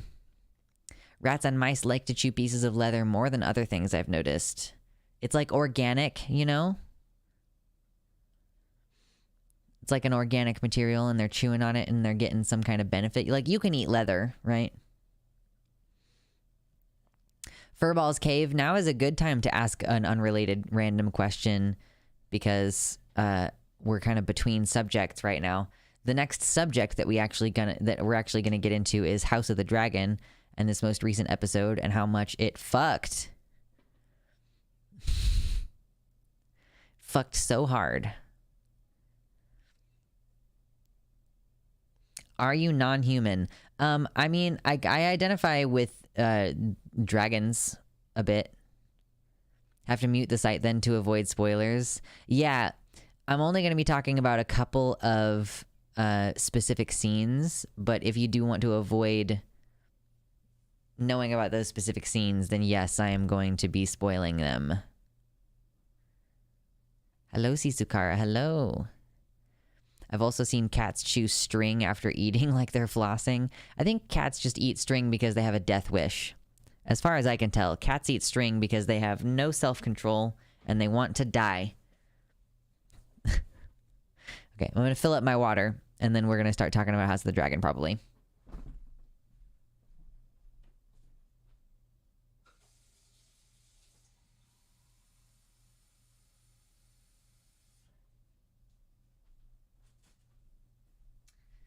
Good grief. Thanks for hanging out, everybody. If you haven't yet hit like on the stream, consider hitting like on the stream. We're about to talk about House of the Dragon. I might go ahead and change the stream title so that people who come by know what they're getting in for.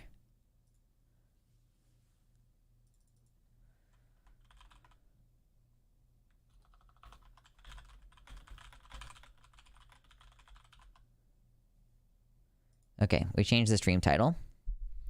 The former store manager said in the interview, dead name is my legal name. I actually don't go by that. And he went, okay, dead name. Oh, no. Oh, the former store manager, you had told them to not use their dead name. And then he went, okay, dead name. Wow, that's rip. That's sad. Oh, goodness gracious. So this episode of House of the Dragon was directed by a woman. It was directed by Claire Kilner, who she's an English film director. She's directed a couple of other films before. And I don't normally care about that shit. Like, people are like, oh, wow, Miguel Sapochnik. He is the one who directed The Battle of the Bastards and this other cool episode and this other cool episode. And I'm like, I don't really care that much about who directed the episode. Like, I can see the influences or whatever, like the similar influences. But yeah, so the reason why I'm taking note at all of who directed the episode is because it felt so different to other episodes. Specifically, the sex scenes in the episode felt just dramatically different to any other sex scene that we've seen in any Game of Thrones history, including within this show. Like, there's the scene in like the first episode where spoilers, we're just fully on spoilers now. Daemon Targaryen is like having sex in a brothel and he's all sexually frustrated and stuff, and like that didn't really feel like the same kind of intimacy. And like, I don't normally feel like, oh, this sex scene is like hot at all. Like, I don't usually feel that way. Like, but these were like hot scenes. I was very like, wow, this is really doing it, you know, like in ways that it's not normally very engaging to me. Like scenes that I could see other people being like, this is too long and it's making me uncomfortable. But to me, it was like the perfect kind of immersion. I'm realizing also that House of the Dragon like is gonna have a much different kind of fan base than Game of Thrones, because this is a show about women. Like, the show is not really about the men in the show, as far as I can tell. Like, the show is focused on the female perspective in a lot of major ways, in ways that we don't normally see. So I think that this episode really brings that home, in that sense of like, this is like the reason why these scenes are so effective is because this is more like the female perspective. And I appreciate that. So I cannot show you any of it. Like, I cannot show you screenshots or anything. Like, maybe I could show you some bits from like a little bit later in the episode, but like basically, I'm not going to tell you anything about the story because I don't care about that part with you right now. I'm not going to try to get you to understand who the characters are. Not important, okay? There's a teenage girl character and an older man character, and they haven't seen each other in a while, so when he comes back to town, he takes her out drinking, okay? They go bar hopping, effectively. So they're going to this tavern, and they're going to this tavern, and then they go into a brothel because a show is being held there, and they watch, like, it's like like a very amateur actor troupe kind of thing, and they're watching it, and then the scene changes because, like as they keep getting drunker and stuff, like the man who's escorting this teenage girl around, I mean, she's like 18, basically. She's a teenager, but she's like 18. They go into like the sexual parts of the brothel where there's like an orgy happening. And like, this is foreplay because like watching people be erotic is like, it gets you going, right? So they're walking through the bowels of this brothel, and part of the point of it is that the girl has been trying to say, like, I just want to be alone, like, I don't want to get married or anything. And I think part of what this male character is trying to do is show her, like, these are the pleasures that you're renouncing, and you should know that before you try to make that kind of decision. So, like, she is witnessing a lot of this very erotic behavior, a lot of gay shit too. I have to say, of the behaviors that are witnessed in this scene where there's like just a fucking lot of naked people engaging in sexual activity, I might have to go through and like figure out which parts are like how many of these couplings are gay versus how many are straight, because it really felt like you were seeing a lot of like, here's a man pulling another man's pants down to suck his dick, there's two women making out, like there was just a lot of it in that scene, and I was there for it. So like, you know, this teenage girl, this young woman is being like titillated, and like it gets becoming erotic, and the guy that she's with is like, I'm gonna like basically tell you, like he's telling her like, fucking is a pleasure, you can get married and still fuck whoever you want, like it's pleasurable for the woman as it is for the man. And they start to get hot and heavy together, like, and it feels very exciting. Like I think that the scene kind of portrays like the young girl, like I keep calling her like young girl, and like that I'm just trying to contrast her from like the older man that she's with. She's 18. She is like intoxicated by the environment. Like she's drunk. She's been carousing, and suddenly this man is like, they've had like a flirtatious relationship. He is like coming on to her big time, like making out and like pushing her up against the wall and stuff, like behaviors that from the female perspective like make you feel very wanted. Like there is something kind of enticing to that, where the man is like barely contained and like is like acts like he really, really is into you and really wants to make it happen. They don't end up having sex though. Like they say in the commentary over the episode, he is not able to get it up, so he just like leaves, because this character has been dealing with sexual frustration already in the show, and she is like blue-balled basically. Like he basically like pushed her up against the wall and like pulled her pants down like he was going to fuck her, and then he just leaves, and she's like there and like has to cover herself up and pull her pants back up, and she sneaks back to her rooms, and the guard outside her door is like the hot guard, you know? And at first she just goes in, but then he's like, where he's like, are you hurt? Like she rushes in and he's like, are you hurt? I need to tell the Lord Commander. And she's like, no. And then she brings him into her chambers. And this is like the even betterer of the scenes of like, I think that this portrays sex very, very, very differently to how it's usually portrayed. Like, first of all, the best thing that George R. R. Martin writes about is the human heart in conflict with itself. So part of the reason why the scene is so great with her guardsman is that the guardsman's vows are that he is supposed to be celibate. Like, not only is he supposed to be celibate, but it's also like basically fucking treason to have sex with the princess out of wedlock. Like, she's like, you know, the princess of the realm and very important. And so she brings him into her chambers and like basically manages to get close enough to him to surprise him with a kiss. And he's like, don't. And then she basically like starts taking his armor off piece by piece, which is like this really slow, drawn out moment. And he lets her do it. Like, he knows that she wants it now. Like, and he's told her to stop undressing herself. She started to undress herself, and he was like, stop. And then she starts taking off his armor, and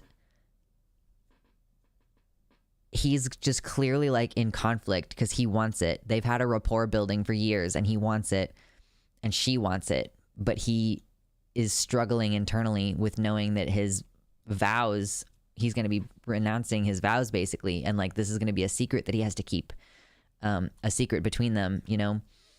And she's like taking off his armor, and like he starts to reciprocate and like kiss her back and stuff. And then like gradually, oh, actually one moment that was really, really, really great in this process of like it's the whole scene is like, how is the whole scene erotic when most of the scene is like them getting undressed? It is, though. She removes his cloak, and the cloak is the, like, him and all the other guardsmen who guard the king have white cloaks. It's a symbol of the order. So she starts to take the cloak off, and he takes it from her hand, and like he places the white cloak down on a piece of furniture, and like his hand is held on it for a long moment as he's like, I am choosing to break my vows as a Kingsguard. Like, I am choosing to have sex with this girl who I am sworn to protect. Like, it's just the inner conflict that he has. And then finally, when all the armor is off, he leans over, and like he's like leaning over with his hands on his knees, like, you know, like almost regretful. And then he comes up from it and he just goes straight into kissing her. And like multiple times in the episode, like multiple times within the scene, he grapples with his regret and then chooses to continue anyway. Like he chooses and chooses and chooses again to go through with it, to be with her. And I love that so much. And like, so then she draws him into her actual bed chamber, like the secluded off area where her actual bed is. And they like both have to unlace their boots because they're wearing like not thigh high. They're wearing like knee high boots. And so they both like, it's again, this like long getting undressed sequence, and where she's like giggling at him and he's got a like very serious face on. Like she's like, you're being silly. And he's like, this is not a fun matter. Like this is a very serious moment. So they both like unlace their boots down, and then they also both like in the same movement together in unison, like take their pants off.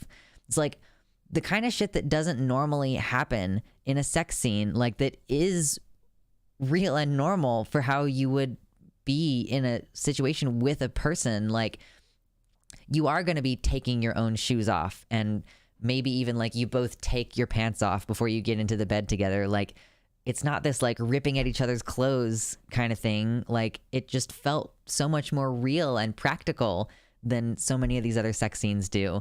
And then like he takes off his shirt, and so he's standing there just totally naked, and she lets him take off her shirt, and that's like the scene is now transitioning to like the actual fucking is gonna start. And even the actual fucking was different to a lot of other scenes because of the stuff that was focused on within the scene. Like I noticed actually there was another sex scene in this episode that was meant to be seen as non-romantic, and both of these scenes depicted the hands in a prominent shot where like, I mean, I don't know why. It's like, that's like the peak erotic moment for me too, is like the shot of like, he's like on top of her and he's holding her, he's like gripping her hand, and it's like the grip. And it's like, I don't know why, but that is like one of the most erotic things I've seen in a television show. It's just so fucking good. Where can I watch this? This is on HBO. I've just been completely ignoring the chat as I go through this whole thing.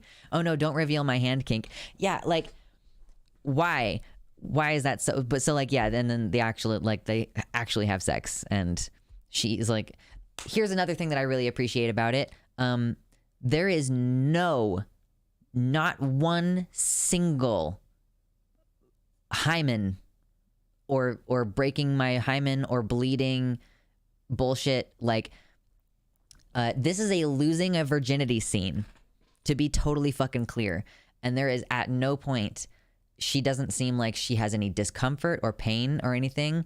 Like, there's no like plot point about her, like her maidenhead or anything. Like, I don't know. I don't think that they're going to do a thing in the storyline where it's like, we're going to investigate to see if she still has her maidenhead. She rides horses and stuff. She probably would have like expected to have changed her hymen by horse riding. Yeah, exactly. Yeah, the bleeding bullshit, the pain bullshit is overdone. And also like, she's fucking horny. Like, she just got like an extended hour of foreplay with and dragons.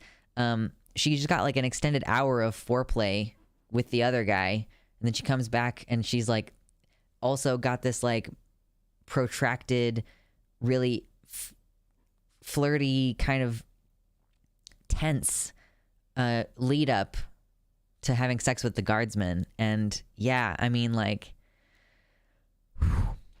it is some of the best television I've fucking ever seen. Yeah, and I get, those are like the main things that I noticed about it, really. I don't know that there's anything else that specifically needed to be addressed about it. I don't really want to like talk too much in detail about the actual like fucking part, because it's like, you know, of course that part was hot, you know. Popload, they have saddles. That's one big difference between Hot D and Game of Thrones, is that Daenerys didn't wear a saddle on Drogon because of her history of Dothraki and the beliefs that the Dothraki had about not wearing a saddle. But in Hot D, all of the dragons have saddles unless they're not currently being ridden all the time. I think that they leave their tack on for the most part. Excuse me. Which is, I think, kind of rude, TBH. Just leaving the saddle on at all times. That would get uncomfortable. Anyway. Yeah, so I was just really, I was really impressed with it and thought it was very good. He protect, but he also have sex. True.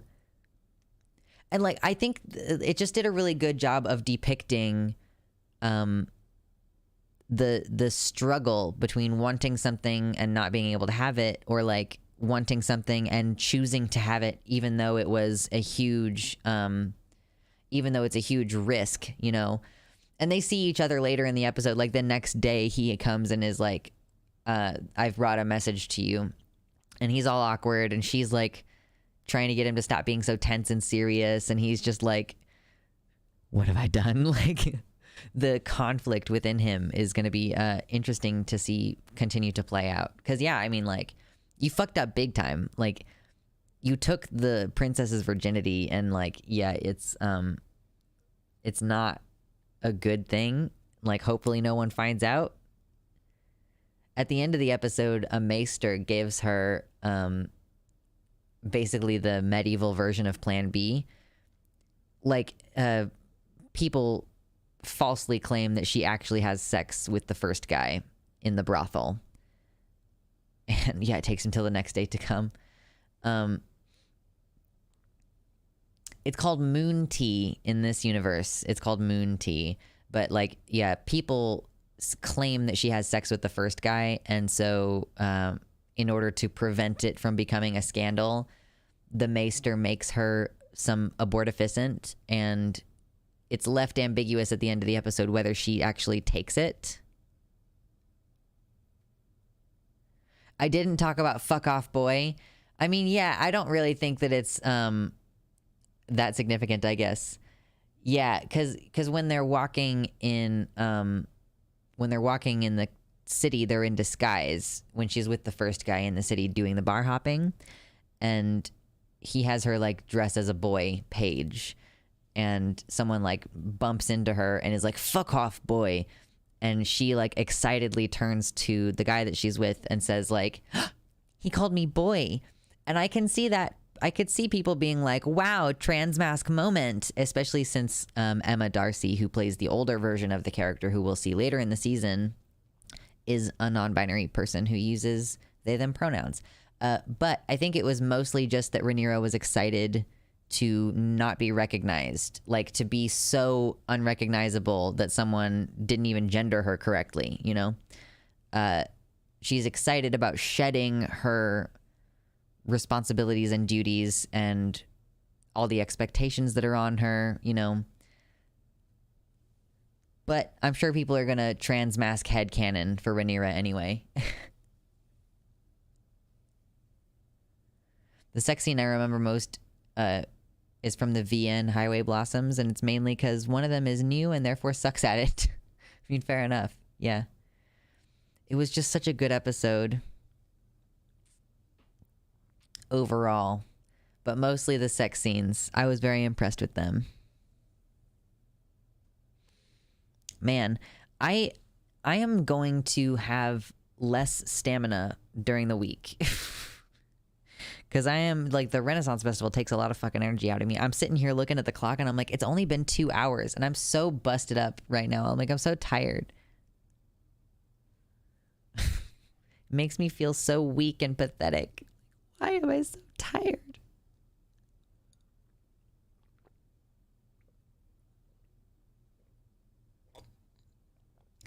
Like, if I only stream 2 hours each time, then if I only, man, that's like only 6 hours a week. If I'm streaming 3 times a week right now. My favorite transmask headcanon is George from Nancy Drew. I never got into Nancy Drew when I was younger. That was not my deal. That was not my bag, baby.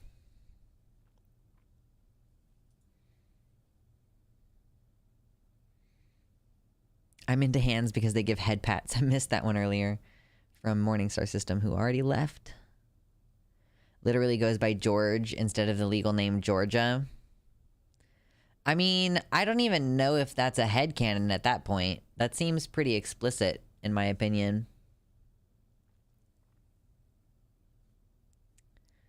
Goodness gracious.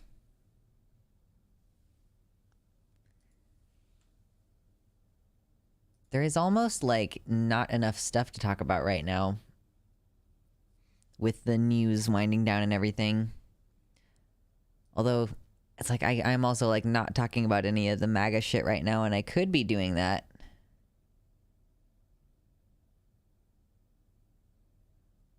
More unrelated questions? I mean, Furball, if you have more unrelated questions, I'll take them.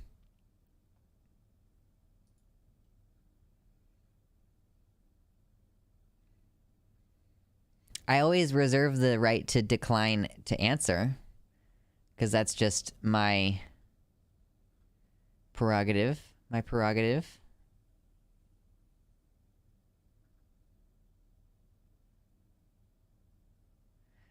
You're using an acronym that I'm totally not familiar with, Furball. You're gonna have to actually write that one out, because I don't know what it means.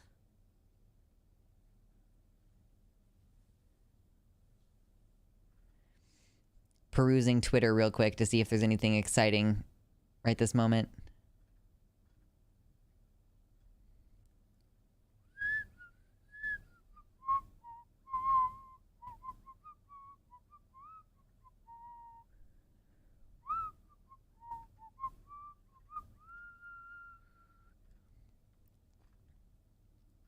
Well, I guess there's nothing terribly exciting going on.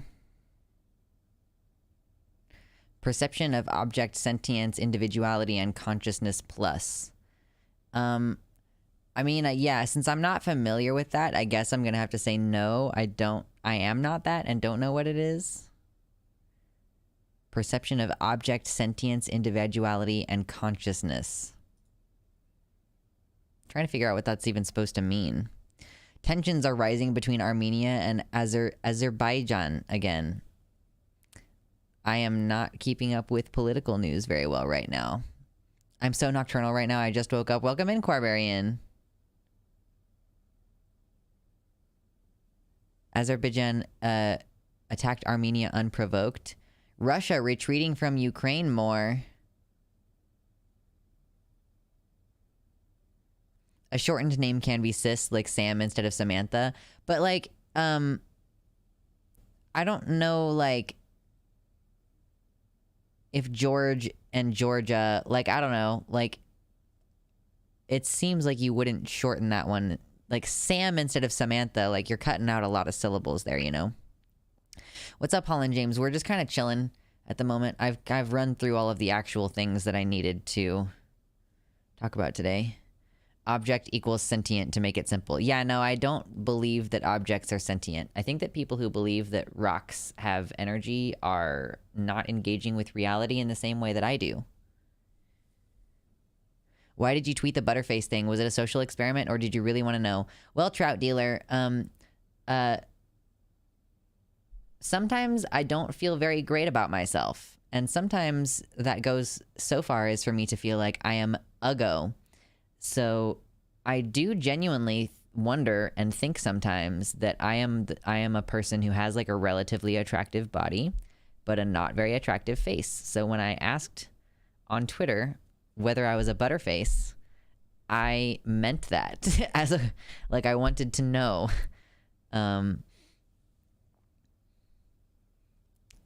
Because I feel pretty unconfident about myself. Like, I feel like my face is all fucked up and, like, not symmetrical and stuff. Like, I definitely think that I'm hotter below the neck than I am above the neck.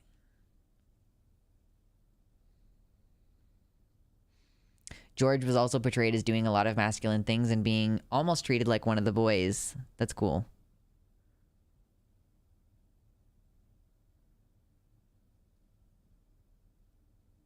Your face is really hot. Okay, thanks. You have a good face? Okay, thanks. Thank you.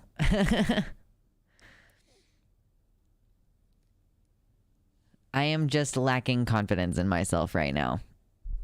That is okay. It is bound to happen sometimes. I have very good reasons for feeling bad about myself right now. I'm not saying that it's okay that I feel bad about myself. I'm just saying that I completely understand why I feel that way. I did drop a very brief mention of what was going on our last stream on Friday, but I am still not really excited to talk about it, so I might be starting a GoFundMe about it, and you'll find out when that plugs. The piercings, the hair, I would say you look hot. Okay, thank you. If you're hotter below the neck than above, then I don't know if I would be able to handle it if I saw more of you. Sometimes I post pictures on my Twitter of, like, I put together, like, ridiculously hyper-femme goth outfits and post pictures of me wearing incredibly short shorts, you know? Did you die? Did I die? I fucking hope not. I also didn't know the term butterface before this. Yeah, it's kind of an unkind I mean, it's not kind of an unkind. It's a very unkind thing to say. And it's like tends to be a misogynistic term also. Like butterface tends to refer to women. Like, you know, she's got a hot body, but then when you actually look at her face, she's not hot. So. Soy Boy says, random from my life. My landlord is refusing to renew my lease because I won't take out his trash for him. Please talk me out of leaving a dead fish in the air duct when I move. I'm not going to try to talk to you out of anything. I'm not going to try to talk you out of anything.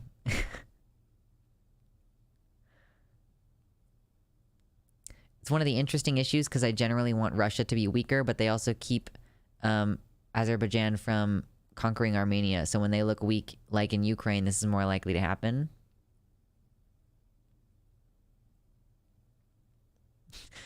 De Silva says, I can say this without hitting on you because I'm an old lady. You've def got a lovely face. Very attractive young person. Okay, thank you. Are you familiar with the BTS song Butter? No.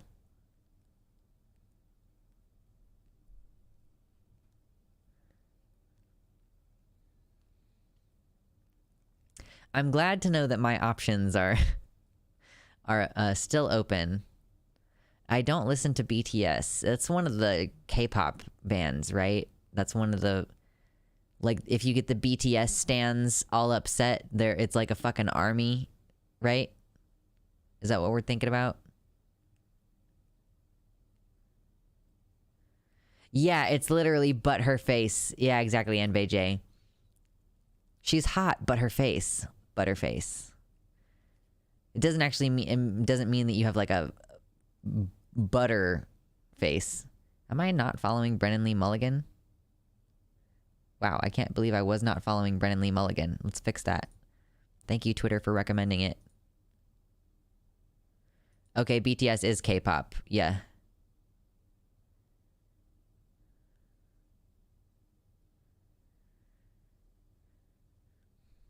My husband suggests shrimp. It's harder to find and smells worse. You can put some shrimp in one of the ducts.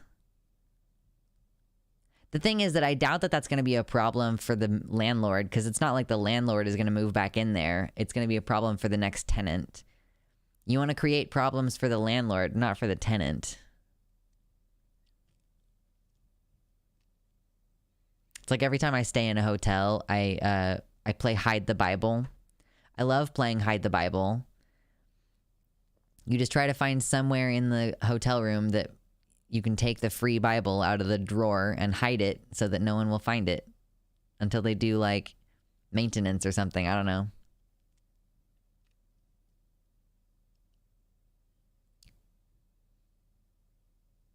I've got one neighbor and he's chill AF. I can't do that to him. Yeah, don't do that to your chill neighbor. I want to rub butter on my face. Dang, Cat Lord. I mean, it's good to have healthy amount of skin oil on your face, but I think if you rubbed butter on your face, you would probably break out horrendously. So I cannot recommend it. Leave the shrimp and some bushes outside the landlord's office. True.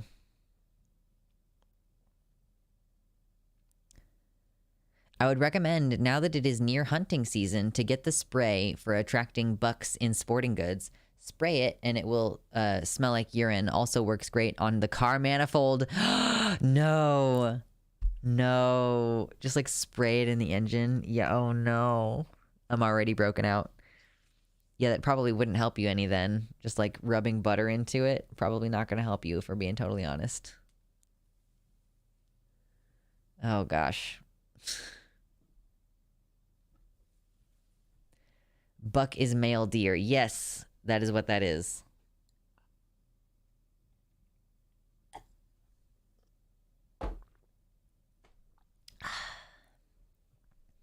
It smells like urine, but also it will potentially attract deer. I had an ex-girlfriend who did that to her boss after he fired her. No. Would you eat a bowl of butter for $100,000? How big of a bowl of butter? And $100,000. Can I eat it with crackers or anything? Like, or is it just straight butter? Like I have to chew the butter? Because I've never eaten straight butter before. Not that big, and no by itself. Okay. As opposed to a Doe, which is a base lefty streamer currently on hiatus. I hope someday that Doe comes back. I would give an arm literally for 100K. Yeah, I think I would at least, I'd like, my only qualm about the butter is like, would it make me throw up? You know? Like, that's the only issue that I would have with it is like, am I going to physically be able to eat the butter, or is it going to make me grossed out? Because I'll definitely try to eat a bowl of butter for $100,000. Like, for $100,000, it would make you extremely sick. It depends on how much butter. Depends on how much butter. I'm mostly worried about all that saturated fat. That's the part that I'm not psyched about.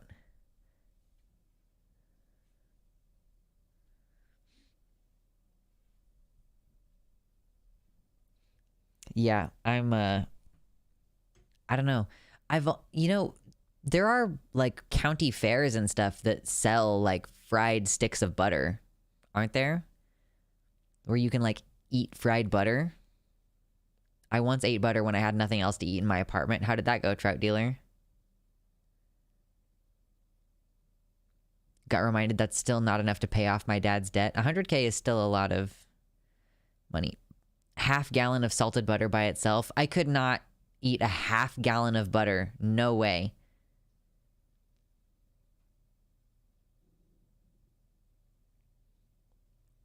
I have to make sure that there's not a heart attack at the end of this, right? Like, that's the thing about eating all the saturated fat, is that you,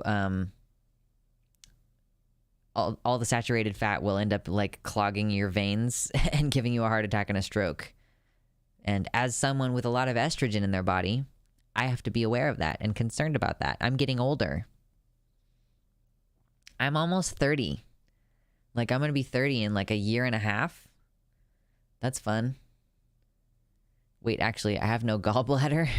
Maybe you shouldn't eat an entire bowl of butter. If it were melted butter, I could just drink it, you know. If I had to chew it, then that's like a whole fucking thing. That's a whole other thing.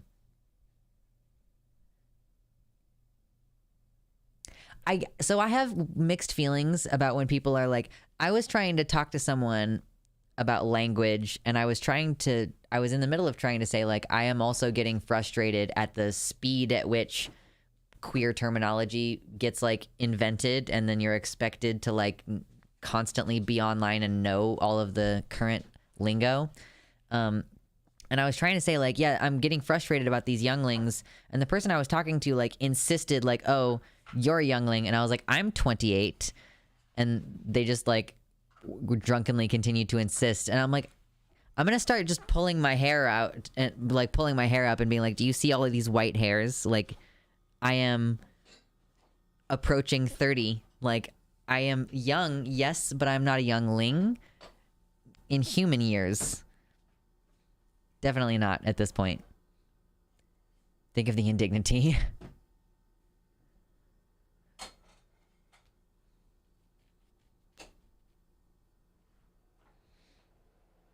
I don't remember this hypothetical that you apparently previously asked me. If you caught Ben Shapiro and Jordan Peterson having sex while wearing makeup, I said I would blackmail them. Would you record them? And if they didn't do what you want, you'll post the video?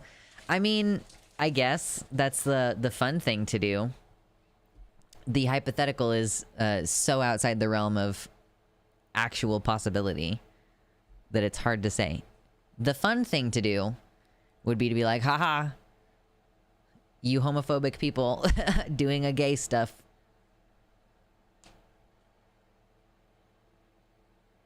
Oh God, really? Peter Coffin argued that knowing the latest terms is having social capital? I guess, like, it depends on what... I mean, if you're in a community where, like, knowing the current updated terms is what makes you hip and cool, and not knowing the updated terms gets you, like, bitched out and dumped by people, like... You've also been out for so long, you're not a youngling in that regard either. That's the other part of it, too. Like, I realized I was bi when I was, like, 12 or 13. 12, I think, and I am now 28, and I realized that I was trans when I was like 14 or 15, and now I'm 28. Like, half my lifetime. I am not a baby anymore. Peter Coffin, so glad I don't have to think about them anymore. I unfollowed them, and they blocked me after like realizing that I had unfollowed them. I guess they assumed that I disagreed with something, and that's probably true, but that was worth blocking me over. Was me just quietly unfollowing them. I haven't heard anything about Peter Coffin in like a year at least. I kept hearing about, I kept getting screenshots. I'm like, I've been blocked by Peter. I don't want to see their posts. But fucking Sophie from Mars just like will not stop posting screenshots of Peter Coffin tweets. And I'm like, I had to mute Sophie because I'm like, I don't want to fucking hear about Peter Coffin anymore. So I still follow Sophie, but I don't see any of her shit in my timeline because I would rather not think about Peter Coffin.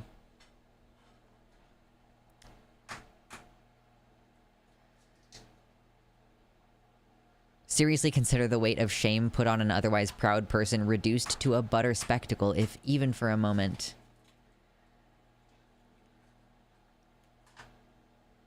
No, I think that I would drink the bowl of melted butter more than I would want to chew the bowl of butter for $100,000, you know? Yeah, exactly, yeah. The problem with eating an entire bowl of butter for $100,000 is that you would eat the butter, go to the hospital, and immediately pay that $100,000 to the hospital. Like getting your stomach pumped. $100,000, please. Yeah, with the cash you could get a flight to somewhere cheaper. That's true. I think that you would throw up anyway, if you just ate. It depends on the size of the bowl is one thing that we're establishing.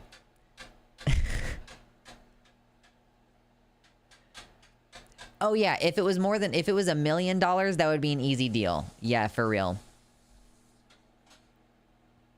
For 100K, I better at least get some morphine. Yeah.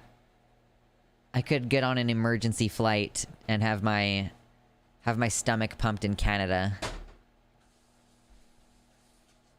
Social capital is kind of not really a thing, but also is, IDK. I think that it's an interesting concept, social capital. I haven't really revisited any of these thoughts in a long time because my lack of respect for Peter Coffin, you know? What even is social capital again? So basically the idea is that we engage in market economics socially to an extent. Like, that you can have, social capital. What's up, Asuka? And, like, levy that.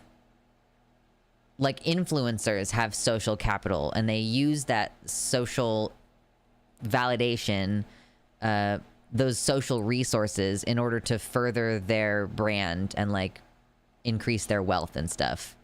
Like, more or less, that's, you know, my understanding.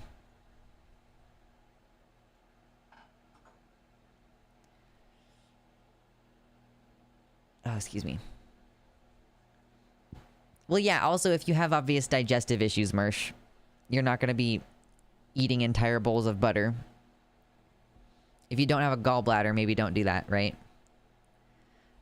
Social capital is fake, and I know this because I'm cool as fuck and have no social capital. True. So I frequently think of the line from the Industry Baby song by Lil Nas X, like, I didn't peak in high school, I'm still out here getting cuter. Like, that's a good attitude to have about yourself, right?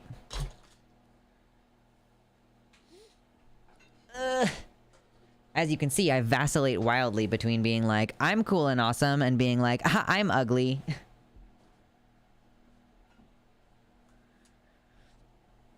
Jack Harlow. Yes, yes. It's one of the good ones. I only just got off of the I didn't peak at 21 attitude. Oh, nice. Well done. I feel like, yeah, I want beer. But I was also super hungover yesterday because I guess when you don't drink any beer for a long time, when you drink 3 beers in one night, your body goes, fuck you. And also when you're like 28 years old and like your body is like, fuck you. Oh no. I'll peak at 60. I feel like 60 is like, you're still like spry and able to get around and stuff, you know? Like my mother-in-law is like 65 and she's still like doing yoga and like she could probably still kick me in the head, you know? Like,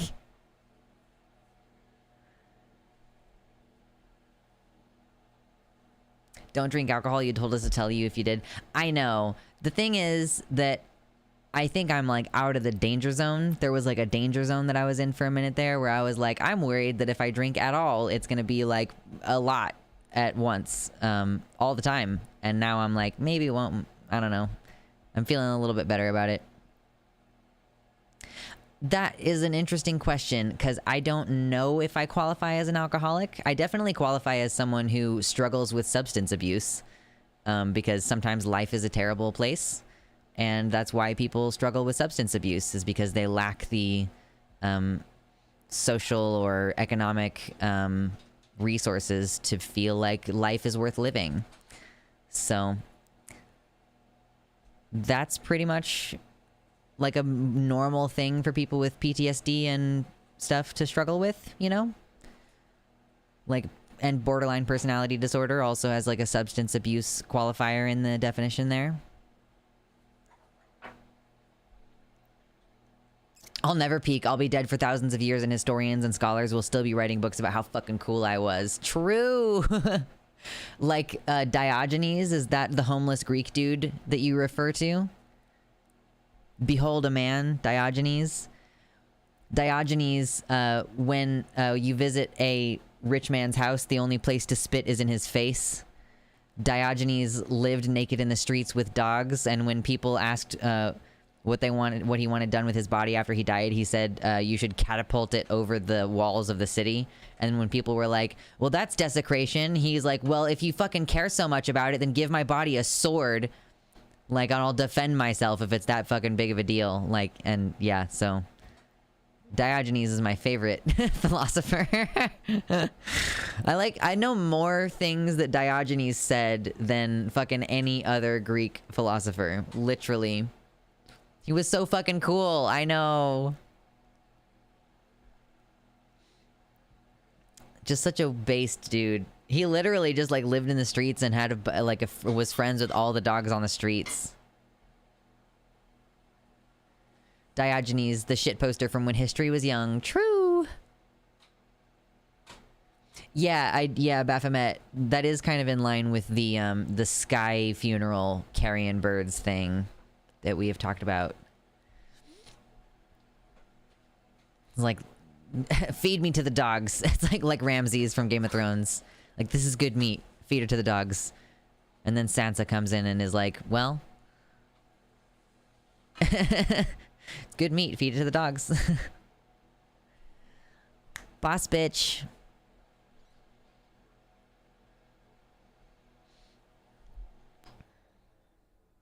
Just dump my body in the ocean. Let the bottom feeders have me. I don't care. Body goes back to the earth. Om nom. I'm not familiar with the song Cult of Dionysus.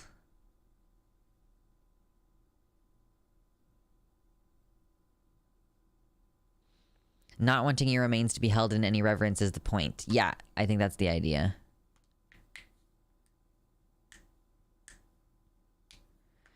Oh, Holland, are you asking if I have read the Game of Thrones books? Yes. I have read the 5 books.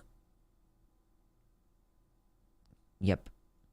That reminds me, I have donor on my ID and I don't remember what I agreed to donate. I don't think that you agree to donate anything specifically. I think that you just agree to be donated from.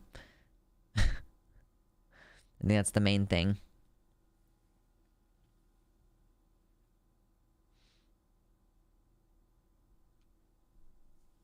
But I haven't read any of the side novels from the Game of Thrones series. Like, I mean, like, I have not read the Dunk and Egg novel. I have not read Fire and Blood. Any of those, like, side stories I have not read. I don't think I'm healthy enough to really be a donor, so I'll die and all my parts will go to waste. I think I have myself set as an organ donor. Like, I can't imagine why I wouldn't. Yeah, I'm an organ donor. Because why the fuck not? I guess whatever they can scavenge, IDK just guessing. Like, there are some situations in which any organ is better than no organ, you know? Like, if people are in an emergency situation. Cult of Dionysus is a good song from a good group, though their songs can be kind of misogynistic. Would you be surprised if I told you Eddie Izzard, who is gender fluid and uses she, her pronouns? What's up, Dizzy? How's it going? Defended J.K. Rowling and said she's not transphobic. You know, I would not be entirely surprised that Eddie Izzard, who is older and comes from a world where you had to behave very differently as a trans person, would try to give J.K. Rowling the benefit of the doubt.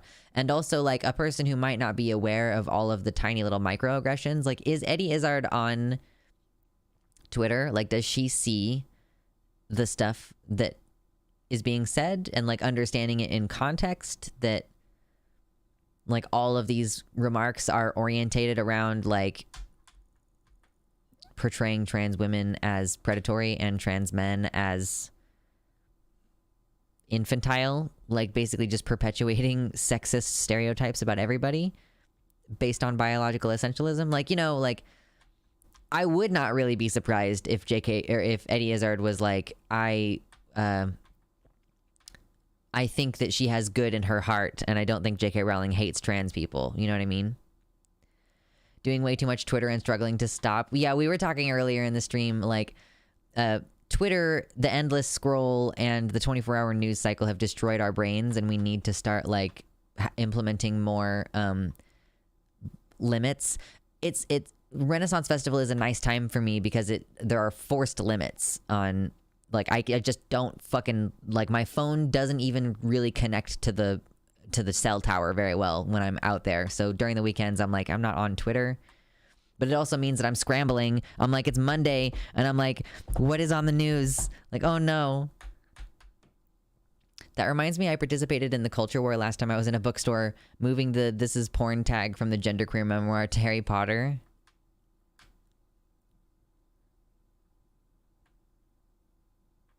When it's my time to go, I just want to be thrown in the ocean.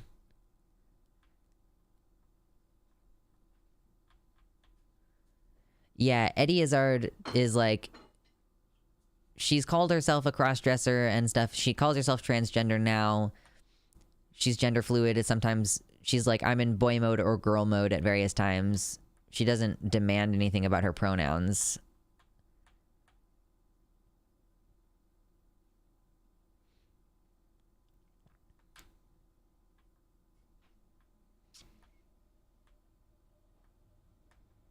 Are you serious, Dizzy? Who's Eddie Izzard? Eddie Izzard is she's a comedian, I guess, primarily is what she is.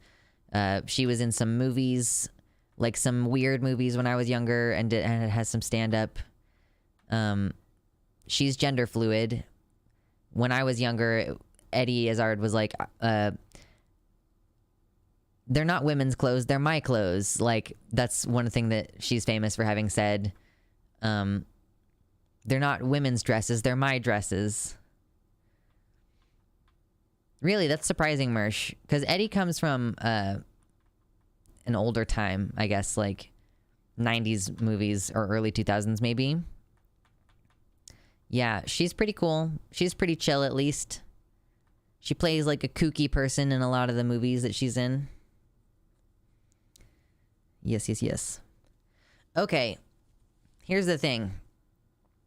I am very hungry. My partner just came into the kitchen and cooked himself a bunch of eggs, and I want to eat food. So I'm going to do that. And I'm really excited to see you all on Thursday. I have to have a transvaginal ultrasound on Thursday in between now and then, so I'm fucking not really excited about that. Wish me luck. I was like, I'm going to get some Xanax so that I can deal with that better. Yeah, so fingers crossed for me. Wish me luck. Hope it's not going to be too bad. I hope so too. And I will see you Thursday evening. Yes. Yes. Yes. I also hope it goes better this time around. Oh my god, I'm not excited. I got a hold of my regular doctor and was like, hey, I kind of went into shock when I got my IUD placed. Will you give me some Xanax? And he was like, yes, that sounds good. So, cool. Bye.